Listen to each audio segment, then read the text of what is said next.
With how fast the second floor had been to finish, there was no need to delay. As soon as they left it, they opened the door to the next, ready for whatever new trial that one was going to hold, and found a completely empty area that time, with the only thing to indicate it wasn't endless being the 4 towering walls around them. So that looks like what? 200 meters across both ways? Plenty of room to move if it comes down to it then. No ceiling though, and as for ground, he tapped his foot against the floor below, finding it solid enough with no obvious markings and nothing at all in the general area to tell them what they'd have to face for that section, giving them no choice but to wait for whatever was going to come to start while they kept on their guard. A wait that wasn't long. Before anyone could question what they were meant to do, the attacks came. Dozens of constructs of mana, all shaped like spears, flying at them with force, and all of them being stopped by Thera as she raised a barrier around them. "Well, that makes things easy," Vasta muttered. "I suppose this is more of a combat floor than a puzzle one, but if all there is to it is waiting it out, then that won't be a challenge with you here." "But is it just going to be a matter of waiting?" Thera asked. "There's no countdown in this one. At least not one I can see." "You don't always get them," Amy shrugged. "We're pretty sure it's a psychological tactic. Countdowns to create additional mental pressure, knowing you only have so long to finish something, and then ones without to wear on you, not giving you the chance to say that you only need to survive for however many more minutes. Both types suck. Still, if we can just stand here and relax for however long, then I'll be happy to take that for once." It seemed to be a sentiment that Jake and Vasta felt as well. With all of the towers they'd done together by that point, easy floors were always welcome, all the more so when it meant getting some extra breathing room. It was something Ben was happy to take too, even as he continued to stare outside of the large barrier Thera put up, seeing the attacks continue on. Once the first round of spears stopped, there was what seemed to be a pause, even as his mana sense told him there was still something going on beyond the walls of Thera's barrier. But after that the attacks changed, looking more like an application of barrier magic rather than mana crystallization, as thin sheets of mana flew at them like discs, once more failing to get through. With the start feeling like a good sign for the rest of that stage, that impression only dropped as the attacks transitioned once more, his and everyone else's mana sense screaming at them that whatever was coming next was inside of the barrier. All of them moved at once, but it was again Thera's reaction that mattered as a new barrier went up within the old, just above their heads, in an attempt to block whatever mana effect was coming down on them, succeeding with no harm done. So what just happened?" Jake asked, looking up while whatever aspect of magic continued to push against Thera's power while she explained.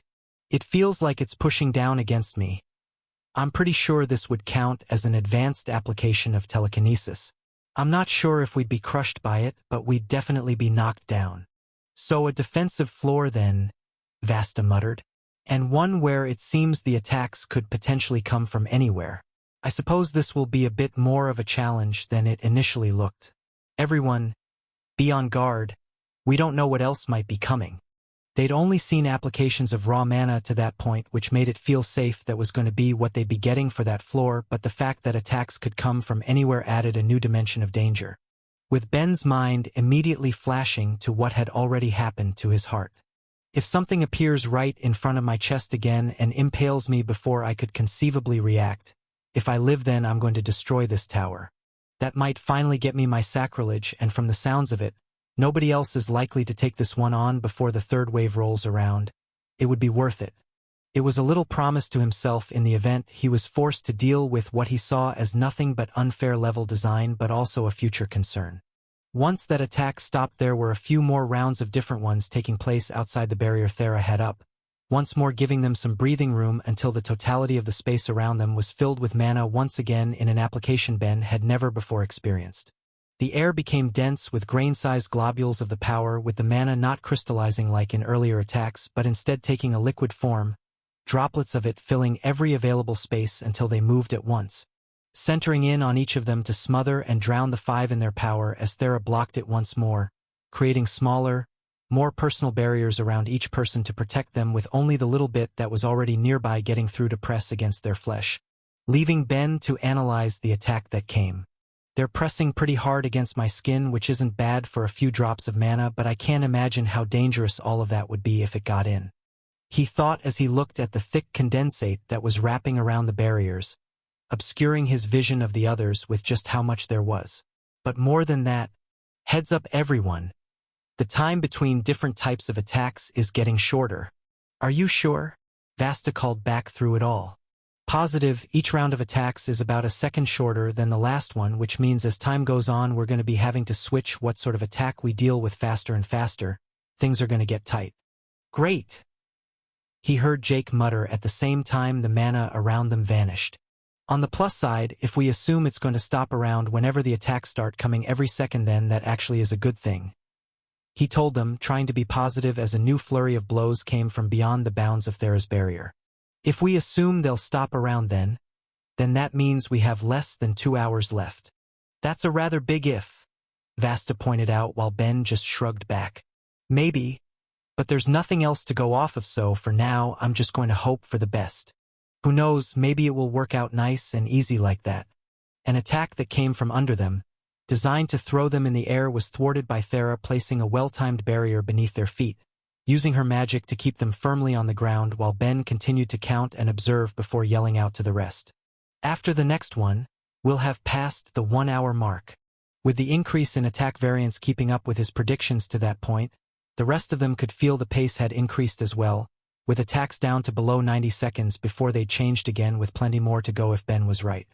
If it really is going to be another hour of this after then, that means there's still a lot to have to deal with, but so far it seemed manageable. Thera had been carrying them for that floor, using her mana to protect the lot of them from everything they faced and leaving things easy for the rest, even if it left the question of how long that could keep up. Attacks were getting more violent and the changes were coming fast. Eventually it would become a matter of reflex more than careful consideration if it went on long enough. But no, Thera's got this. There was a lot that could be solved by putting enough mana to a problem, and she had that in spades. Even if it came down to it, she could potentially handle that floor and keep the rest of them safe by wrapping each individual person in a barrier and piling layer on layer of it to simply not create room for any attack to appear in what limited space there was, and it left a feeling of confidence. Right until the 1 hour mark finally passed and the structure of the trial changed. All at once they were divided, walls of mana coming down and breaking through what Thera had up, not just separating them from one another but moving them as well, trapping them each in their own little bubbles with only a few meters of space to move, while the new barriers that held them began to shift on their own, sliding them across the floor and away from each other. And that's not ideal. It didn't feel like he was moving, at least not from the individual space he was in, but that was going to be from the barrier keeping everything it held still. He could see the others being slid around, the same as him, in fast arcs and jerking motions in a way that didn't seem to be an attack, even if it left a sinking feeling in his stomach as the time ticked down.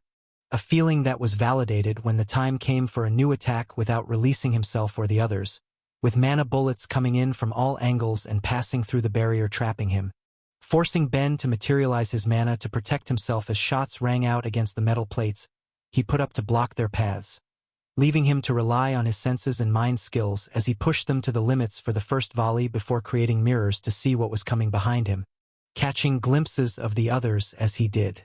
Thera and Vasta were both still managing fine, the first having the most power of them all and the latter the most experience with their magic, giving both of them an easy time dealing with incoming attacks and leaving the rest of them in their struggles. Ben was at least semi-confident he'd be able to handle whatever might come based on what he'd seen so far, and even if it looked like Jake was struggling more than the other two non-affinitied mages, he still had the sort of power to deal with what was coming his way. The only problem was Amy. The only one among them without a proper magic. She did have her augmentations, both the one that would let her empower herself and her weapons with any affinity as well as her non-affinitied one that she was the first in the world to wield, but he didn't know if that would be enough. He could see her straining, trying to block attacks as she changed her weapon to a shield and doing her best to handle the slack by using her skills to weaken the effect of any strikes that hit her back that she couldn't protect, but still clearly the one in most need among them, becoming the one he aimed to help as a result. So what if he was locked behind a barrier? He'd gone through the same thing in the Earth Tower and on the Demon's World by that point, and both times he'd been able to make it out. With his sacrilege, his stronger material manipulation, and his ever-growing mana pool, as soon as he placed a hand against the thing that held him, he was able to feel it shatter under his will, leaving the only issue being to catch up to his friend while she was being thrown around. That was the rub. Each barrier may have seemed still for those within them, but outside that frame of reference, they were moving faster than he could run, leaving him no choice but to continue fending off strikes while waiting for her to come into a range he thought he could manage and getting it when the attack changed again. Another downward force being created by the tower's magic. He was able to hold it off by collecting the material he already had spinning around him to stop the previous shots and formed a roof above him to take the magical load, continuing to hold it there at the same time Amy's barrier began moving in his general direction as the attack they were under knocked her to the ground. He was sure it was stronger than the last time but didn't have the leeway to wonder what sort of stress she was being placed under.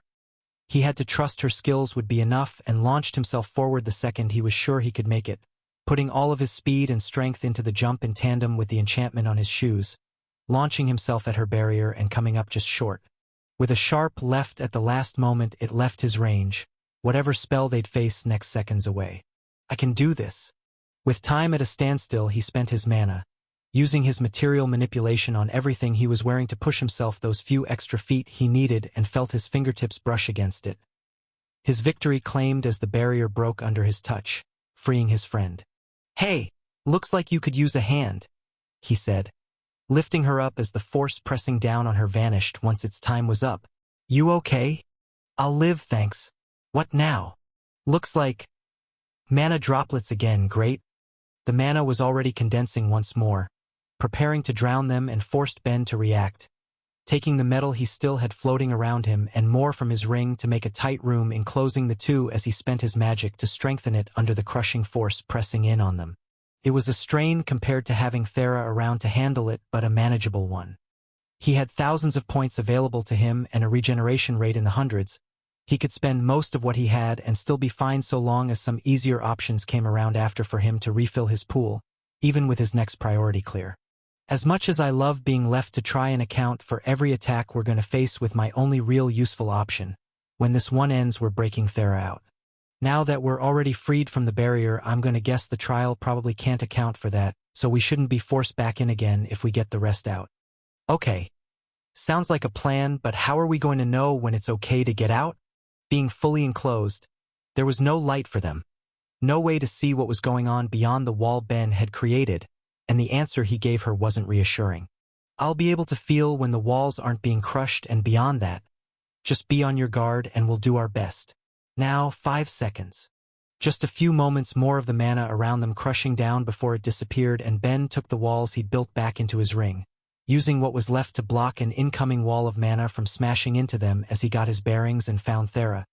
His girlfriend managing to deal with everything going her way but on the opposite end of the area from him, as far as she could be. "She's still moving. I could wait for her to be brought back this way, but I don't know how long that's going to go and me and Amy are going to be the worst off of everyone." "Damn. Okay. Looks like we're trying to get to her." "Amy, how would you say your balance is?" "Better than average. Why?" "We're trying something." Taking out the same walls he just put away, they were reshaped under his power into a flat board that he brought to the ground, hopping on and dragging Amy with him before spending his mana to lift it and make it move, flying through the sky on it the same way Thera would always carry them in their cart and shot towards her. It was hard on his mana pool. He didn't have an affinity with it lowering the cost, but it was manageable as they flew, aiming right for her and only falling short as her barrier unexpectedly turned, forcing him to adjust on the fly without throwing himself and Amy off in their chase. Trying to account for the random movement the trial was throwing their way until Thera was finally in reach, with a single touch from him being enough to break her barrier and reunite with them. "Gotta say, this section is really more annoying than anything else," she said once they were together. "How much longer do we have?" "If I'm right, about 55 minutes. Are you able to protect us if we get the other two out?" "Obviously." "Sweet, in that case, let's go." Jake looks like he's struggling a bit. With her power joined in, things got tremendously easier. Carrying the three while handling what the trial kept throwing their way was simple, and with the speed she could move them at, Jake's barrier couldn't escape them, letting them free him and then move on to get Vasta out as well in quick succession, simplifying the rest of the trial tremendously. Ben had been right, it hadn't been designed to account for the participants escaping their confines, and it showed. The speed of the attacks increased and the time it took for them to change shrunk, but they were never divided again. all of them able to benefit from the strength one held as the minutes wore on, and that floor progressed until the length of each attack had reached 5 seconds. Which means it won't be long until we get to see if it's really going to end at 1. He thought as the attack changed once more, pins of crystallized mana trying to pierce through them and being stopped by Thera's power when the final change hit that level. No more attacks to come, ending a few seconds sooner than Ben had expected. A way out appeared in the sky above them the same instant the floor below fell away. Crystalline spikes further down ready to pierce any who were unprepared but never got to see their use. The second it happened, Ben was speeding up Thera's thoughts, letting her react to catch everyone and carried them from there to the exit, the 3rd floor of the tower completed. With the 3rd floor finished, they stopped to rest before going to the next. There'd be no break between the 4th and 5th ones, same as any of the Affinity towers, and just as importantly, that was the stage that Affinity magics would be blocked as well. While they hadn't come into play too much in the first floors, it was still a loss that would up the coming challenge, and with no way to know what was still left to face, they needed a chance to recuperate. Ben cooked food for the rest of them as they sat around, getting their bearings and emotionally preparing the best they could. Nobody suggested leaving to just claim the blessing and be done with it. By that point in both the tower and the invasion, they were all too invested in getting the strength they could for what was still to come, and eventually, they went to sleep. Or at least the rest of them did. Ben alone stayed up with his thoughts, feeling his mithril heart beating in his chest as he reflected on the floors so far and just how far he'd come. They'd been possible, all 3 of them, to a point that he was confident that he could have done them alone if he had to. Barring his injury at the very beginning, he'd come far. He'd reached a point with his skills that left him feeling genuinely powerful. When taking on a place the gods had designed to challenge mortals, he was able to come out on top. Looking at his hands as he sat down, it was easy to see the signs of his efforts. Calluses and a few healed cuts and burns from all of the ways he'd craft, and what wasn't so easily reflected but still showed its proof in the form of the bands on his arms that were training his mana and vitality any time he put them on. He'd come far in the world. No longer was he the boy that could be ignored for something better. He was skilled in his craft and powerful in both magic and attributes enough that countries the world over would be happy to take him in if he'd only offer, but still, it wasn't enough. Maybe he already had a world-changing amount of skill. He'd proven as much with any number of inventions he'd made, but he couldn't say the same for power. He wanted to take on a god like no other but felt no closer to awakening any of his abilities, and as high as his attributes had been growing even after all of the changes to himself, it still didn't feel like enough. But all I can do is keep going. He sighed. Keep going and keep growing. When this is done, I'll be a contender for my enchanting as well, and I'll have another tower blessing to my name, and it's only going to be more powerful thanks to my modifier compatibility. If I live, I'll be able to take a nice little break. Doesn't that sound like a sweet little thought? Yeah, that's too far away to even dream about. I need to worry about finding other ways to get stronger first, and then I can worry about the rest after. I'm replacing my heart as soon as I get out of here, so we'll see how that goes, and beyond that, I'm still finishing my jobs pretty quick, even with the gods getting in the way of me. Maybe I should strain myself just a little more? I've been taking it easy since they already blocked me once, but it gets easier every time my soul source and soul affinity grow, and then if I do awaken one of my skills to the 3rd tier, that will grow my attributes enough that I'll unlock the king jobs for my mana and stamina at the very least. Hell, awaken 2 skills and it will get me pretty close to getting those jobs for vitality and strength too, and if I modify my soul after awakening my connect and sacrilege, that should be enough to push me into unlocking them, so I'm going to be getting more fantastic bonuses to me attributes. And other than that, well, I'll figure it out as I go. There were always ways to grow more, to push oneself just a bit farther and pull just a bit of extra from himself or the system to reap what benefits they'd yield. All that was left was finding them, but with the bit of time he had left before it was time to take on the last floor, he forced himself to retreat into his mind for what little rest he could get.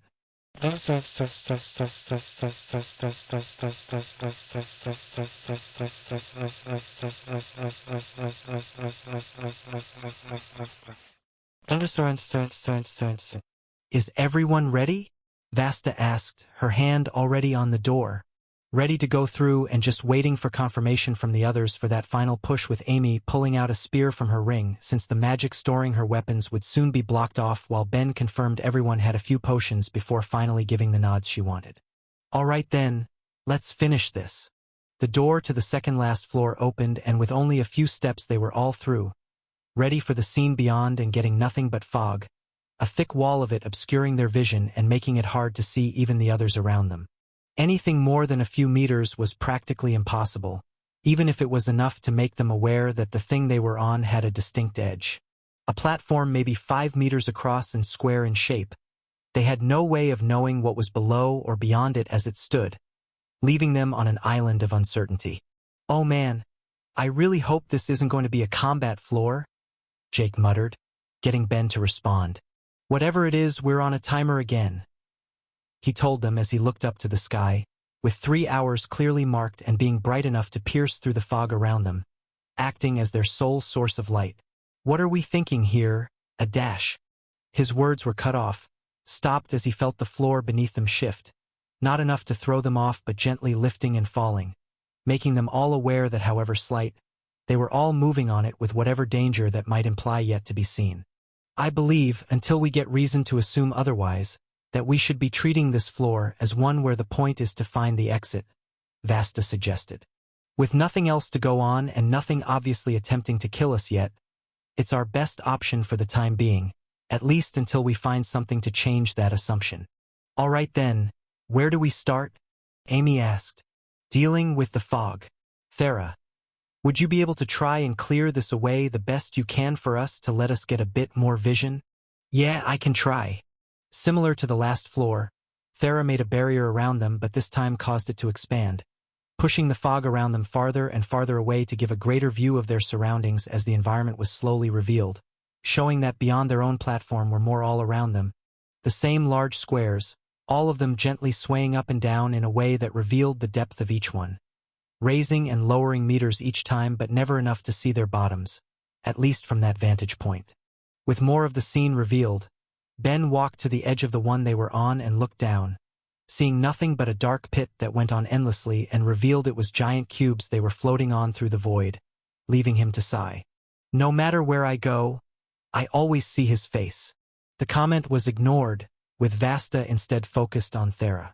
"Are you going to be able to keep this barrier up?" "Yeah, if nothing comes for us then this much is honestly easy." "Think you'll be able to multitask then?"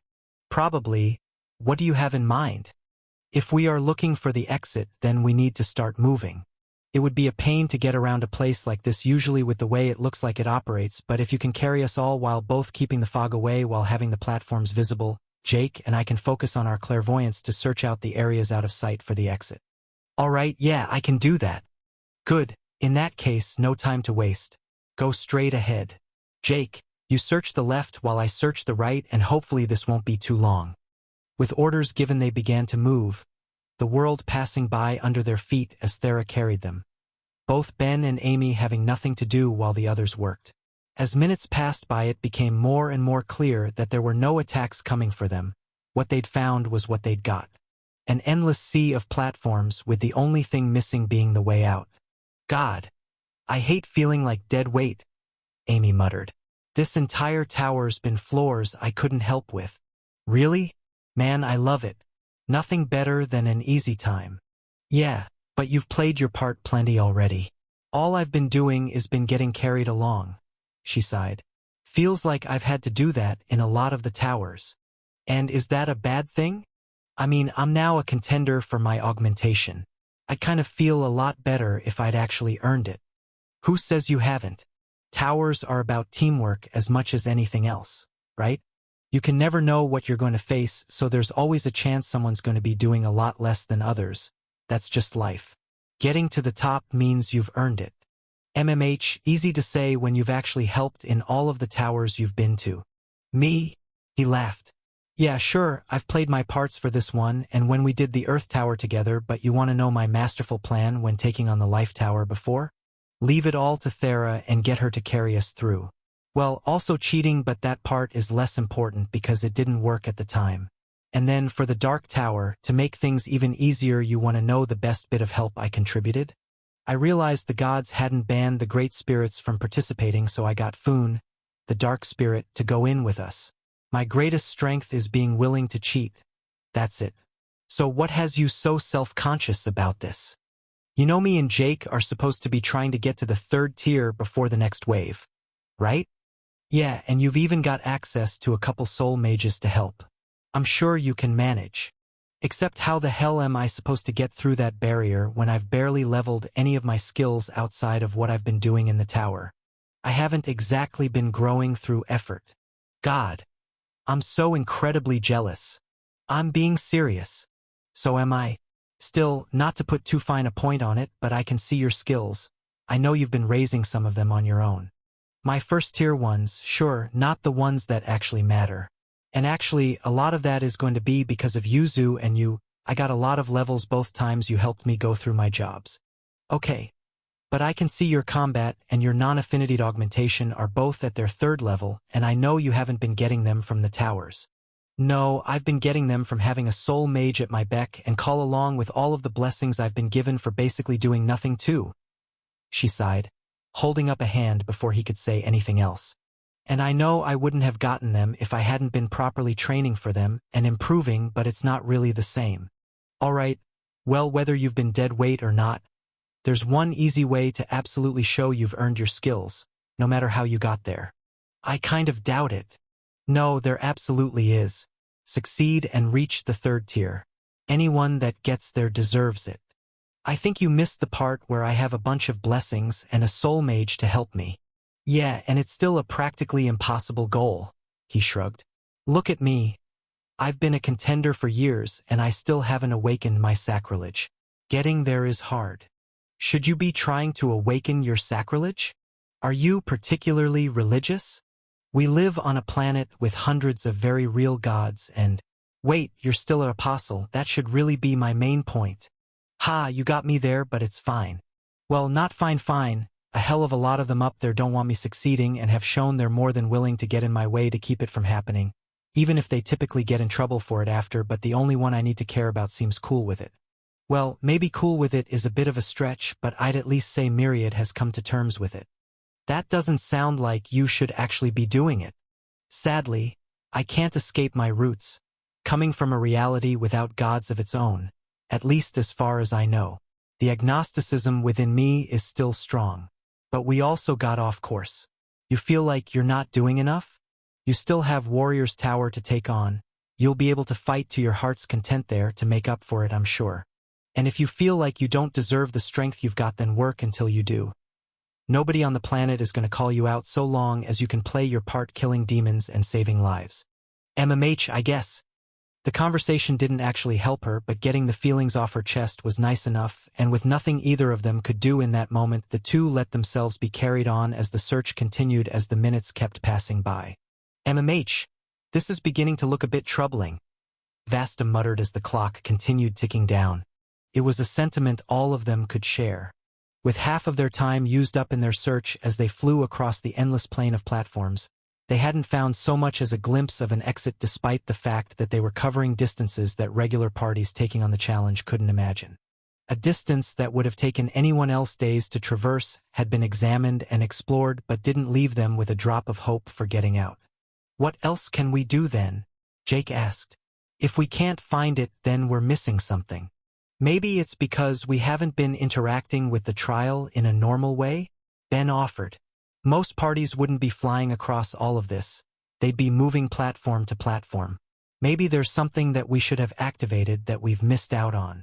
It was an idea that brought a grimace to all of their faces.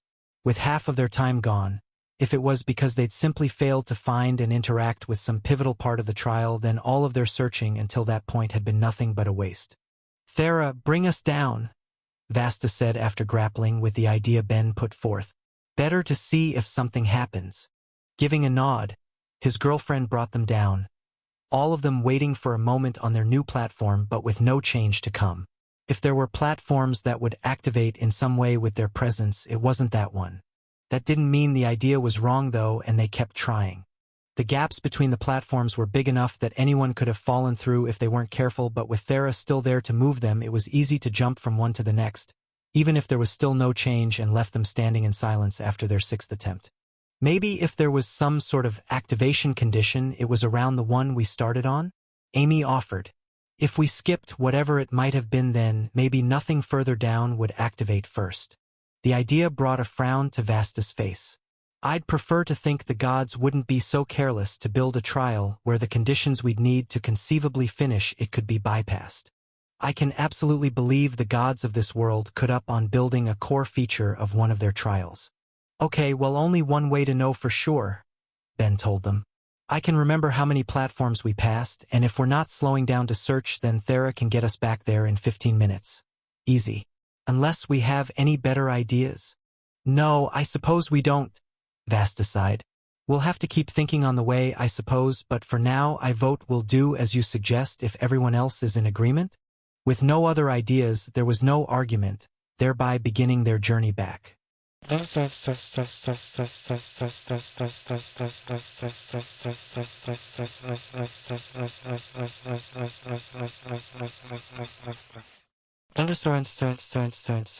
Still nothing, it looks like, Ben muttered as their search went on. They'd gotten back to their original platform and they'd searched not only everyone around it but everyone around all of those ones as well, getting no change to hint at wherever they were meant to be going. They were by all accounts stuck. Do we just keep moving then? Jake asked. We're already back. Might as well explore the opposite way in case it's as simple as that. I do wonder if the solution could really be so simple, Vasta muttered. There's nothing to give it away, no hint or clue or anything. You'd expect a trial to have some way to actually solve the damnable thing instead of being forced to wander random directions with the hope we might get it right in some stroke of luck. She's right. As much as the overall designs of trials annoyed him, built to harvest faith in exchange for a blessing and level in a way that left the participants putting their lives on the line, the gods would get nothing from killing their believers, especially not when they were in the middle of the war. There had to have been a way to solve it. Unless this tower is so rarely challenged that we're literally the first people to attempt this floor and discover that it doesn't work. What was that, Ben? Vasta asked him. Oh, nothing. Just thought out loud a bit. Ignore me. The idea may have felt unpleasantly possible as soon as he'd thought of it, but operating on that assumption wasn't useful. If that was the case, then there was nothing they could do, but if he was wrong and everyone started thinking like that, then it wouldn't help anyone. Which means we just need to consider other options, which means first, hey Thera, can you try destroying the platform beside us? I don't think that's something a normal person taking the trial could pull off. Yeah, I honestly agree, but it's something different than what we've been doing. Okay, yeah, sure. It was better than nothing, and she held forth her staff, pouring mana into the attack as she tried to squeeze the cube with her magic as it slowly drifted up and down, finding it more resilient than she'd expected. She'd started casually but eventually began to strain. A result that should have been an answer in and of itself. If she of all people was struggling to break it, then it wasn't something meant to be broken. But he was still bitter about having his heart destroyed and didn't bother bringing that fact up. Seeing that the lack of immediate success had stroked her competitive spirit and motivated her to go on until a loud crack echoed through the floor, the platform splitting down the middle and freezing in place. Well, that did nothing, she sighed.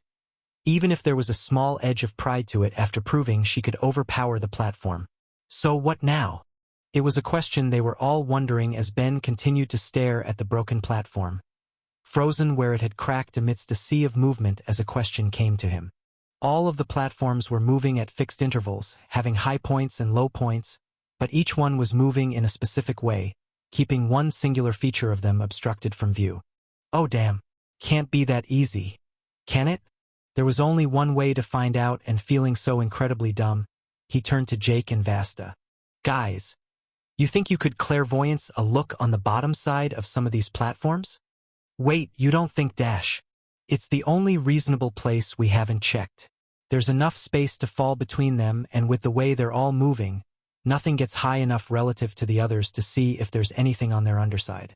Plus, it's something that a person challenging could be expected to find and reach with their non-affinitied magic. It unfortunately makes sense. A part of him wanted to be wrong, if only because that would excuse him for not immediately thinking something so obvious, but it was easy to see from both Jake and Vasta's faces that they'd found it, leaving him to pinch the bridge of his nose in frustration. Okay, how far off is it then? He sighed, with Vasta being the one to answer, even if it was hesitant. It looks like there's an exit under every one of them. Oh, you bastard. A normal exit then? Not something that's going to lead to a second part for this floor. I'd say so. I haven't seen the gods treat doorways as continuations before. They're pretty firmly exits. Yeah, of course they are. Okay, in that case we have an hour left in here then. I say we use half of that to relax and then from there we make our way through. He got no arguments, all of them wanting a break after finding the solution right under their noses the entire time. All right, we can't put this off any longer, Vasta told them. Let's finish this. They had a single floor left, one final challenge to face until they were done and free to leave. All that was left was to overcome whatever it might be, and with time in the fourth floor ticking down, Thera picked them all up and carried them between the platforms down below, passing through one of the doorways to find out what remained. With the setup feeling familiar, all of them were lined up, side by side as they went through, each of them trapped within an individual barrier at the edge of a towering ring. The new area falling away to nothingness past it. Kind of set up like that one section of the Earth Tower, huh? He thought as he examined it and everything else it contained. In the floor he and the others had been forced to battle golems in the past. They'd been released one by one into an arena to fight, and with no obvious timer around, Ben was expecting to get pretty much the same, with that serving as excellent news as far as he was concerned. His hand stretching out to touch the barrier in front of him, he knew he'd be able to break it with ease. Same as he'd done in the past and same as he'd done for the third floor of their current tower, with him only holding off in the slim chance he was wrong. No need to start breaking the trial without fully understanding it first, even if one other thing was left clear. I'm either first or last then. The way they were lined up, the order looked like it was going to either be himself, Jake, Amy, Thera, and Vasta, or the opposite of that if they really were going to be forced to handle the final challenge in a series of one-on-one fights, with the only way to know being for it to start.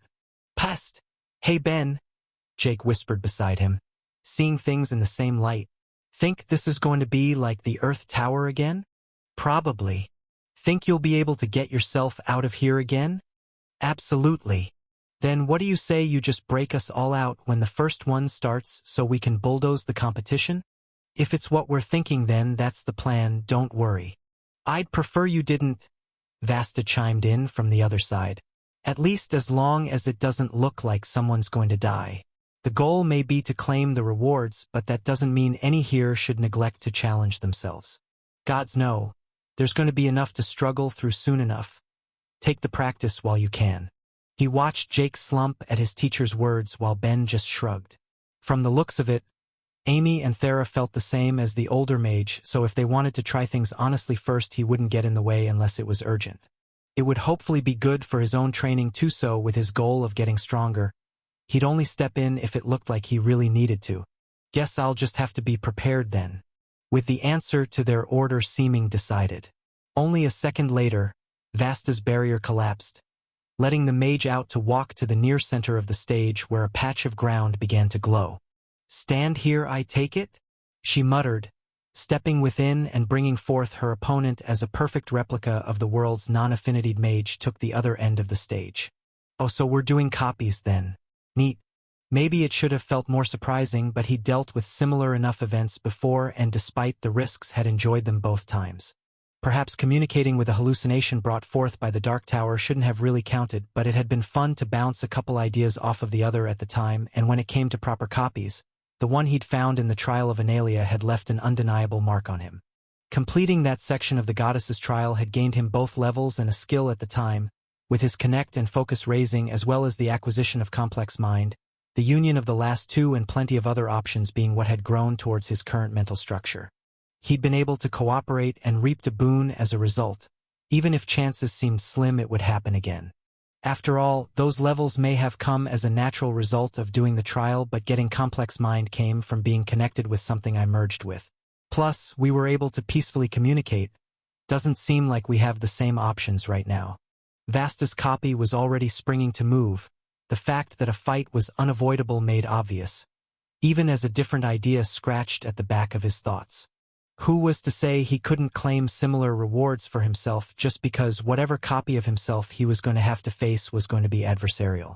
It was an idea he let himself explore in the back of his mind as he watched the fight begin, with Vasta's copy wasting no time.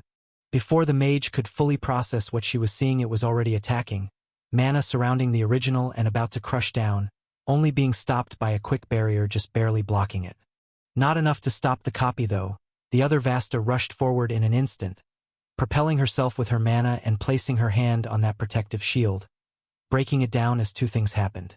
The first was the copy's other hand crystallized a spike to drive forward, and the second was that while Vasta was busy reacting to that, more appeared at her back.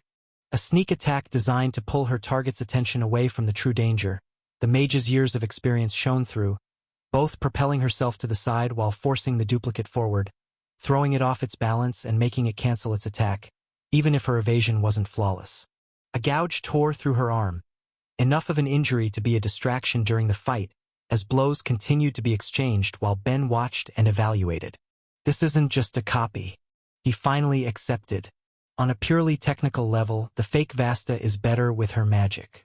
It was subtle but undeniable, with the duplicate spells all coming across as just a bit more technically complex and impressive. More imagination with every attack thrown having multiple components to it, something subtler always mixed in to try and catch the original off guard. So the trial somehow made a better version of Vasta then? How? I can imagine the copy was made by somehow examining her mind and soul to create a replica based on her skills and memories, but how would you make the copy improve from there? A question he continued to fiddle with as the fight went on, with no answer but something else becoming obvious. The trial had left the originals with an advantage as well.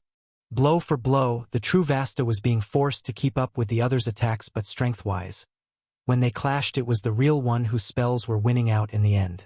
The duplicate had more skill, but the original held superior power. So that's the gimmick of this floor, is it? Facing a more skilled version of yourself with the only edge you've got being a bit more power? I guess I can see what the aim of the design probably is, giving you the chance to win thanks to being a bit stronger but forcing you to see your potential or something if you work harder, and maybe giving you some ideas too. As a challenge designed to help people grow, I actually approve for once, but wouldn't you get a similar result by making your copy the stronger one and forcing you to beat it through technique while you fight? Like, I have to assume that would be an easier trial to create than this roundabout way, but maybe I'll discuss trial design with Nair later. With how things were going though, who the winner was going to be was clear. She had built up some cuts and bruises as the fight went on, but the true Vasta was slowly turning the tides, growing to understand how both the fake and herself attacked and landing hits of her own, each of them moving as one with the outcome feeling close until a change. For the first time in the fight, her copy spoke. If this is all you're good for, it looks like you'll lose another student. The words were said with casual dismissal, but it was enough to put a stutter in the original step, perfectly placed to be exploited as some past trauma was unearthed and created room for a new blow to land. Far more severe than any other, as a volley of pins were created and cast forth before a barrier could be formed, not tearing her apart only by virtue of other spells strengthening her body, but both leaving her bleeding and holding enough force to throw her back, leaving her tossed towards the platform's edge and only being saved from the plummet by a quick manipulation of mana, forcing it to act on herself to hold her in the air as her other followed suit, changing the dynamic of the battle once more as the extra dimension was brought to the fight, dragging it out longer to its conclusion. As far as psychological blows went, it seemed the copy only held the one to use, and while it got a few more good strikes in, it wasn't long until Vasta had a wire of mana around its neck, constricting it down to nothing to sever the head of the other and leaving it to fade away, finally ending things. Worn out and bleeding though, the non-affinitied mage hadn't come away unscathed as she was left panting on the ground as a barrier appeared around her, making her jump at first in wonder of what was coming next until it became clear it was just moving her back to her original spot, back in her cell to try and heal her wounds while Thera's opened up. It left his stomach in a knot in worry after seeing how the first one went, and with some magic on his fingertips, he was already prepared to break out if she needed it. Not that he could be sure it would even do any good. As a rough estimate, he would have put Vasta's attributes at roughly 5% more than her duplicates, maybe even a bit less. For Thera though, 5% less would still mean hundreds of thousands of points of mana for her replica to wield. Whatever was going to come was going to be violent. Still, she tried to look confident as she went forth, taking her place at the start and knowing what she did from watching Vasta's match. Didn't hesitate to attack the second she could, fully prepared for her own duplicate to appear and getting rewarded for it immediately. He couldn't be positive, but Ben felt that the fraction of a second he saw it, it almost looked resigned as a powerful wave of mana went right at it, shattering the barrier it put up and reduced it to nothing, instantly ending the match. More than anything, Thera ended up looking disappointed as the trial forced her back into her confines, not immediately understanding what had happened. Even if Ben thought he had an idea of it, that brought a small smile to his face. The trial had to be getting the mana for the attacks from somewhere, and while he'd initially been worried about how strong the duplicate would be, it seemed that it hadn't been designed to account for someone like her. She'd gone all out from the start and been rewarded for it by creating a blow her duplicate hadn't been made with the power to stop, ending things earlier than they could have hoped or the gods could have expected. Well, always nice when their show is ruined. Now that just means it's time to see how Amy's going to do. If this is all you're good for, it looks like you'll lose another student. Did Vasta have a student before Jake? Based on the way she reacted during her fight, it was clear the answer was yes, and that whatever happened, it hadn't ended well.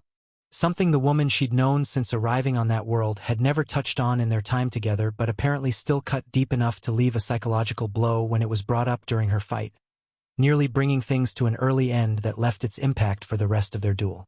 It was something Amy couldn't help but want to ask about, even if she was trying to suppress her feelings. All too soon it would be her turn.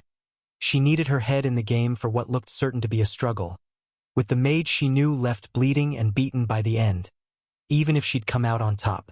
But I have until Thera's done, at least. Just a little more time to prepare. It was what she told herself as the other girl went out, a part of her curious about how such a clash would turn out for someone who held so much power and getting a non-answer as it ended before it could even start. Amy blinked and the second match was done. Thera's copy left unseen to her, and Thera herself looking almost disappointed as she was ferried back to her cell. I feel like I should have been able to defend against that.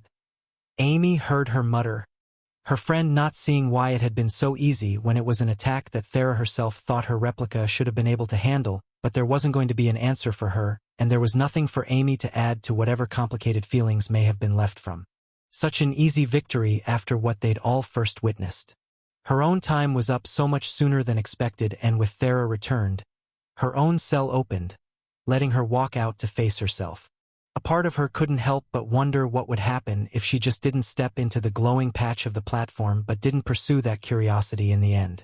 Even if she held no hope that her own fight would go as smoothly as the last, she wanted to get it over with the best she could, even if it was already going to be harder than it needed to.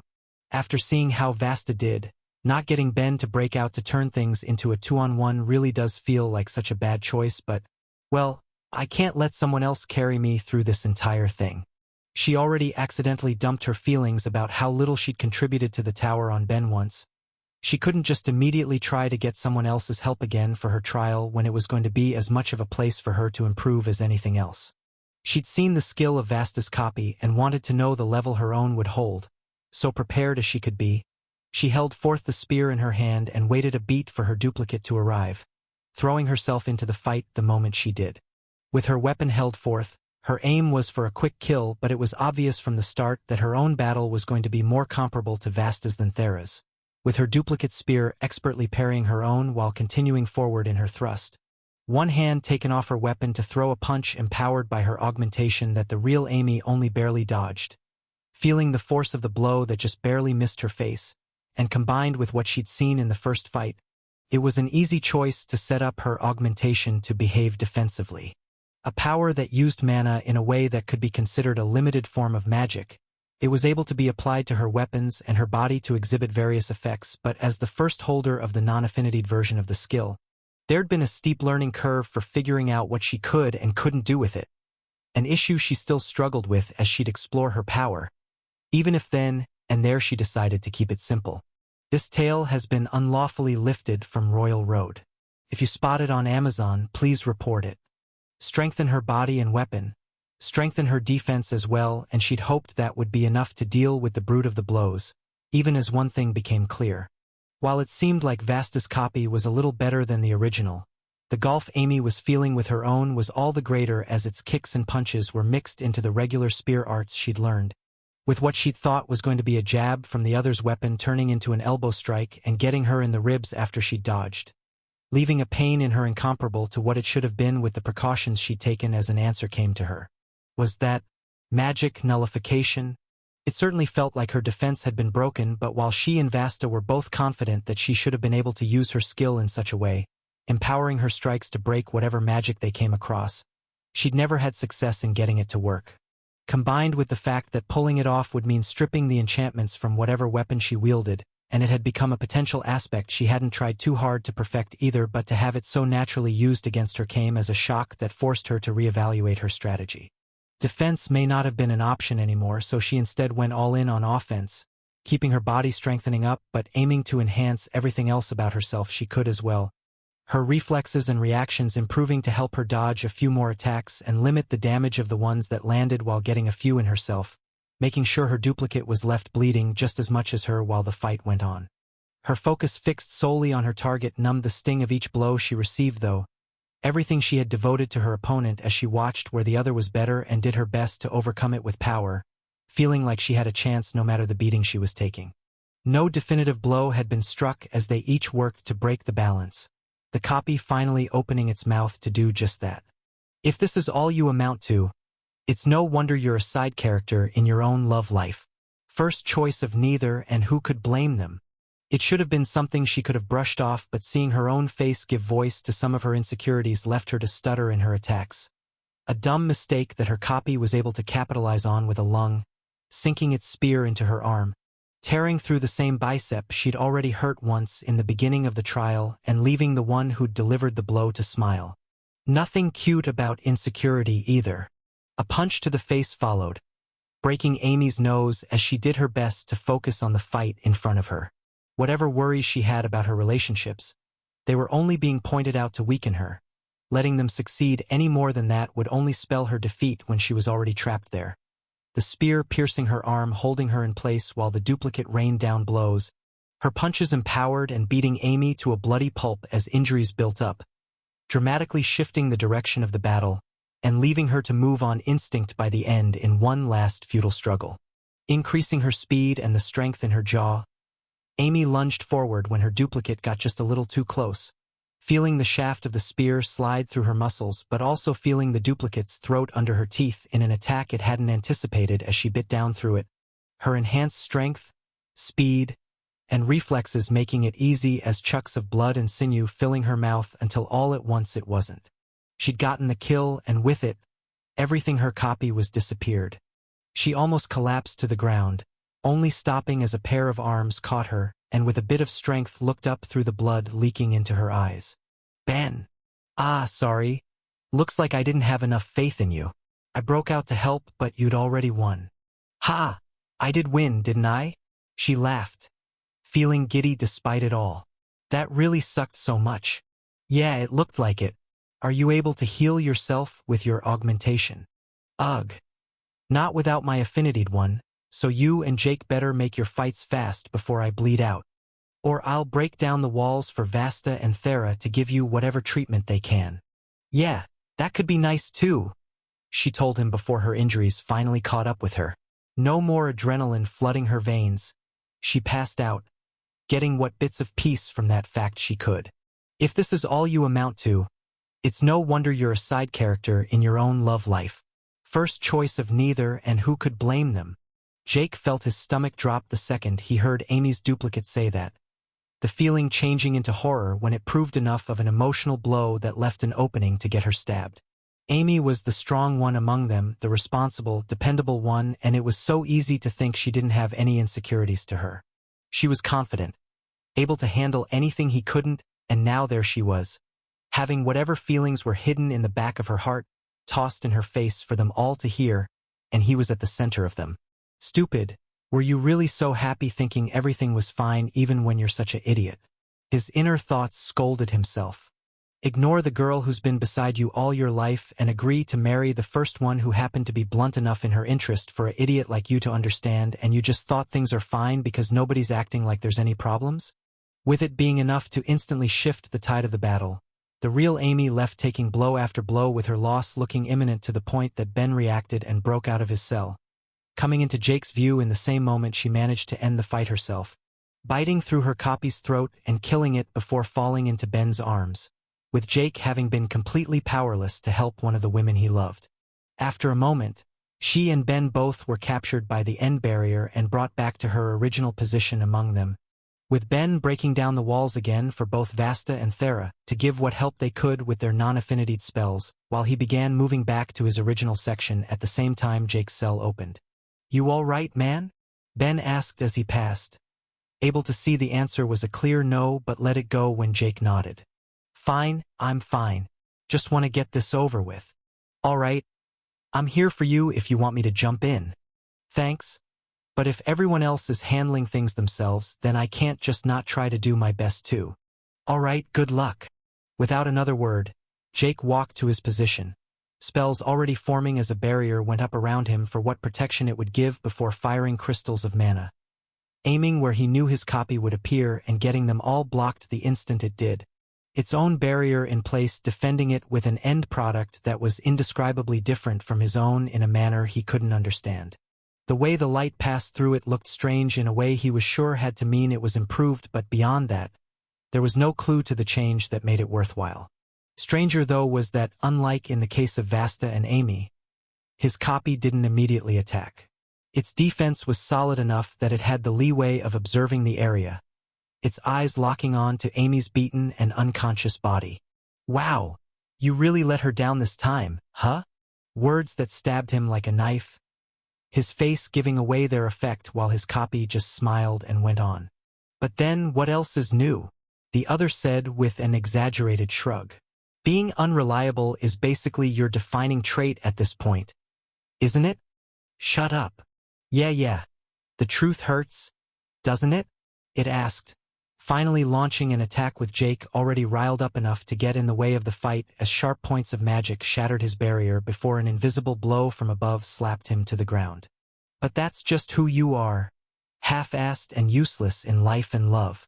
Always forcing Amy and Yuzu to deal with your antics and never able to live up to your teacher's expectations because even if you know how important it is, you have the attention span of a goldfish.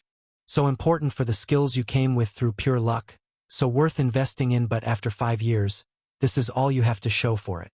It increased the pressure of its magic as it said it, squeezing Jake harder and harder against the ground with everything he was being spelled out to him in obnoxious detail, making it hard to react, his thoughts too consumed by all of his insecurities being picked apart. He knew he wasn't good enough for the attention he'd received and the benefits that came with the power he wielded. He knew that his indecisiveness that had led to the current state of his relationship hadn't been fair to Amy or Yuzu, even if they'd grown to love each other as much as they loved him. Hell, the fact that Amy had secretly been harboring her own insecurity on the topic only made it worse. If he'd just been able to take things more seriously, then she might not have been hurt so badly in her own fight. He knew everything he had was wasted on him, but he just kept failing to change. "But even if I'm bad at it, I still gotta try," he told himself, trying to bring his thoughts back in line. He could feel ribs snap from the force he was under, and he could no longer breathe, but he had gotten the chance to improve and he was going to use it, running his mana through himself to both heal his wounds and strengthen his flesh while creating a counterforce against the one acting on him, immediately being forced to duck and weave as he felt the mana around him move, aiming to impale him as spikes were created on all sides and leaving some to dig through his flesh despite his efforts. The pain was a whole other type of distraction, but it was one he could force himself to deal with, both healing himself and constructing mind spells to erase the feeling, letting him keep moving despite the injuries to launch his counterattack. Throwing himself forward while boosting his strength to punch and seeing disappointment in the eyes of the false Jake while he tilted his head out of the way. "Is that all you're ever going to be?" "Nah. I can be a bit of a bitch too when I want to." Dozens of spinning blades of mana came forth in the air, blocked by the copy's superior barrier in a way that left the fake Jake looking almost bored, right until they all broke through at once, digging into his flesh and bringing him to the ground. "What? I don't know if I'm good enough to surpass you on my own. Honestly, probably not, but then again, I don't need to be." He laughed, tapping the 2 bracelets Ben had given him. "The power of friendship, my dear, you're not made of these things, and while Vasta isn't happy that I got off so easily, I don't want to hear you anymore, so it's a pain to endure." Flipping off his other and feeling nothing but relief at getting to do as much, The blades he'd made and empowered with the tools he'd been given tore through the replica's flesh until it disappeared, leaving the real one alone in the arena. Releasing some of the magic he had acting on himself, he was sore, he was beaten, and he'd had to cheat his way out in the end, but that didn't matter. He'd won, and even more important than that, he'd shut that guy up. The things he'd said continued to circle through his thoughts, but they'd always been there to one extent or another. As bad at it as he was, he just needed to try and improve, doing his best not to let it get to him as he was brought back to his cell to watch the final fight of the day. "All right, guess it's finally my turn," Ben said as Jake was carried back to his cell. "Want me to bust you out first so Thera and Vasta can try to treat you?" "Ugh. No, I want them to keep focusing on Amy." Jake groaned as he laid on the ground, feeling every one of his injuries. "Good luck, though. Hope you have an easier time than us." "We'll see." He'd already broken down the barrier containing him when he went to help Amy, and it hadn't reappeared, so Ben simply walked over once. He saw his starting point being marked, taking a step into the light as he tried to anticipate what sort of attack he was going to face. With materialization being the only real option, or at least however the trial might replicate it if it couldn't make a duplicate that was truly capable of the spell. He was working on the assumption that every copy was just a complex mana construct that had been made to replicate them in mind, body, and skill, which would mean it wouldn't actually have anything it could enchant on, and with nothing else around to use material manipulation on, it was going to have to create whatever else it would fight with. Unless, of course, the trial's ability to replicate him was going to be to a higher level than he expected. He supposed it might be hypothetically possible that a copy made based off of his mind and skills would be able to actualize, adding another dimension to what attacks might be possible, but in the end, there was no way to know until the fight began, and Ben had no intention of letting it get to that point in the first place. He knew based on the previous matches how many milliseconds it took after standing in place for his duplicate to appear, and he both created and fired a bullet to get the timing so it would immediately go through the other's head before they'd have a chance to react. Only missing because of the position his copy appeared in. Not standing like the rest, it was sitting down, already looking defeated. "All right, let's get this over with," it muttered in a way Ben genuinely didn't know how to react to. All of the other duplicates had said something to get in the minds of their real selves, but his seemed more like it was confronting an inevitable loss than anything else. It could have been a trap, something to distract him for when the real attack came, but as it slowly came to its feet, Ben couldn't help but feel his curiosity get the better of him. You okay?" "As I can be, getting sent out to a losing fight," it sighed. "But whatever. I don't have a choice in this but to try and kill you, and you don't have a choice but to stop me, so shall we get this over with already?" Yeah, sure. No. Sorry, what's going on?" The small back and forth had already completely thrown off his expectations of the fight in a way he was struggling to make sense of compared to what the others had dealt with, but it was enough to make him see the other as more than just a thing to be killed, same as he'd found in the very first trial he'd challenged. Perhaps that was a part of its plan, and he did his best to be prepared for any surprises that might come from it, but it hadn't acted on them yet if that was what it was doing, instead sighing once more. "Look, I'm not exactly in a hurry, but I am being compelled, so we can talk while we fight. All right?" it said, finally acting as an arrow was materialized and shot in one go, being instantly neutralized as Ben himself materialized a plate to deflect it, causing its path to change as it harmlessly flew past him while a barrage of attacks finally began, with Ben choosing to go on the defensive for all of them as they came. He couldn't help it though, he was curious, extremely so, to the point that he was fine with delaying things a bit for whatever answers he could get. "So, like, shouldn't you be picking out all of my psychological weaknesses by now?" he asked, getting a hollow laugh in exchange. "What would be the point? You just compartmentalize it away." The false Ben told him, creating a number of shots at all angles to fire in on and getting them all blocked. "What am I supposed to say? You'll never see your family again? You'll never save the world? The fact that you think you even have a shot is a genuinely shocking level of narcissism, or that the idea you might be able to kill who is so dumb that it feels like it should have come from someone with single digits in their intelligence. Did any of that strike a nerve?"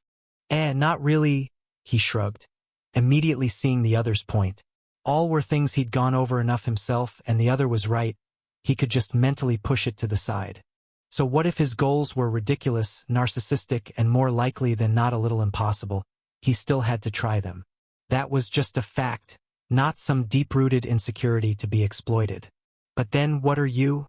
The others weren't so talkative. What, are you the last fighter for this floor? Yeah. Out of curiosity, what floor are we even on? What, you don't know? Why would I? Doesn't seem like this lines up with what the front door had implied for the first section, but beyond that, there's no way to tell. Since you, and therefore I, don't have access to any affinity magics, I can't even use that as a clue to tell me if this is the first or second half of this either. So that means that you as a replica of me were made the second I entered the first floor then instead of right before this one? Interesting, Ben muttered. Which means, you lucky jerk. I don't think it's fair for the real one to tell the person who knows they're nothing more than a fake that they're lucky. You do know that even if I beat you and win, there's nothing for me beyond this, right? Okay. Fair.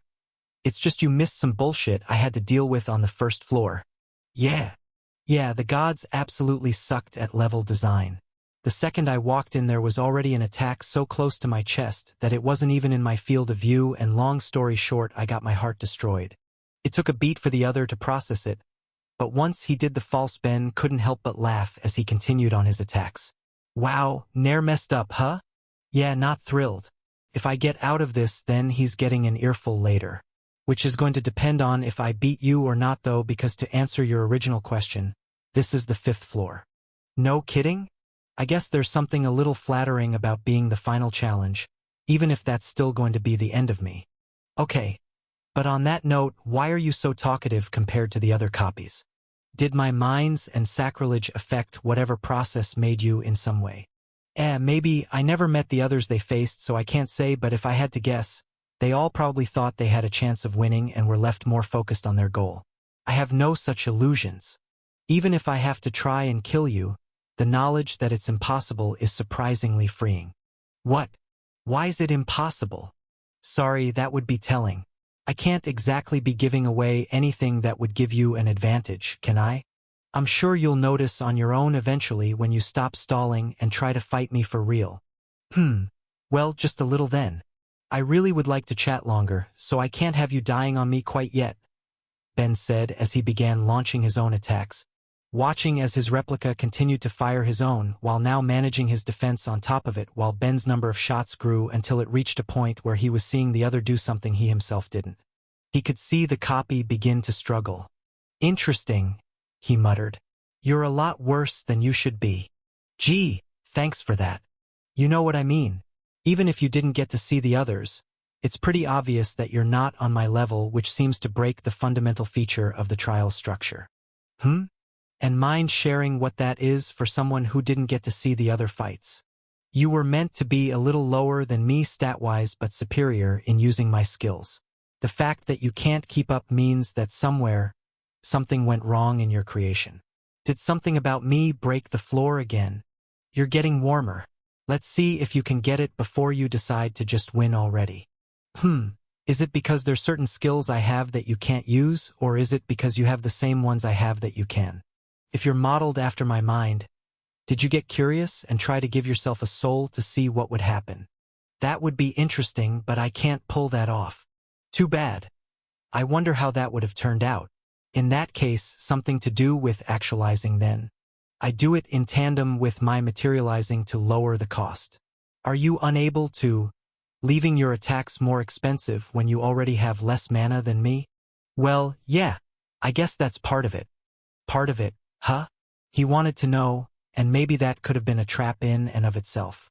Draw his curiosity to such an extreme that he couldn't just end things without being left to wonder at an answer he'd never get for the rest of his life, but if that was what it was, then he'd fallen for it completely. God, if only I could read his mind to just steal the answers, I'd... Wait, who says I can't read his mind?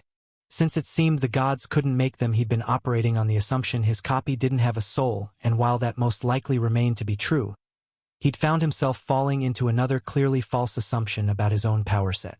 That a target needed one if he was going to connect to them. Considering that as Connect had grown, its features as both an enchanting and a soul skill had become more and more prominent. It had led him to looking past what it had originally been. A mind skill only needing the target to have a mind and nothing else to be used, something he'd already discovered back when he challenged Analia's trial and faced a different replica. That Ben certainly hadn't possessed a soul either, not that he'd ever stopped to consider such a thing, meaning that it wasn't actually a requirement for using his skill, no matter how strange that might have felt, and now that he'd thought it he couldn't resist seeing if he was correct. Lunging forward with both his strength and mana before reaching out with Connect to see if it would work and feeling as it clicked into place, exposing the artificial mind to his own, immediately giving him the answers he was looking for and more beyond it. The connection made, one thing was immediately obvious in a way that revealed exactly why his copy was so sure it would lose in the end. Its mind was weaker than his, significantly so. Forget the nearly 5,000 Ben held. His duplicate possessed less than 500, absolutely meager in comparison in a way that showed exactly where its defeatist attitude was coming from. Combine that with the fact that it was going to be worse at materialization since it couldn't actualize at the same time to lower the mana cost, and Ben was going to almost certainly be able to handle everything that was thrown at him, even if that wasn't all he got from the look in the other's head. There were memories as well, showing him what the replicas had been doing before being sent out for the trial and revealing just why they were so much better with their skills. They'd been engaging in a different death match of their own.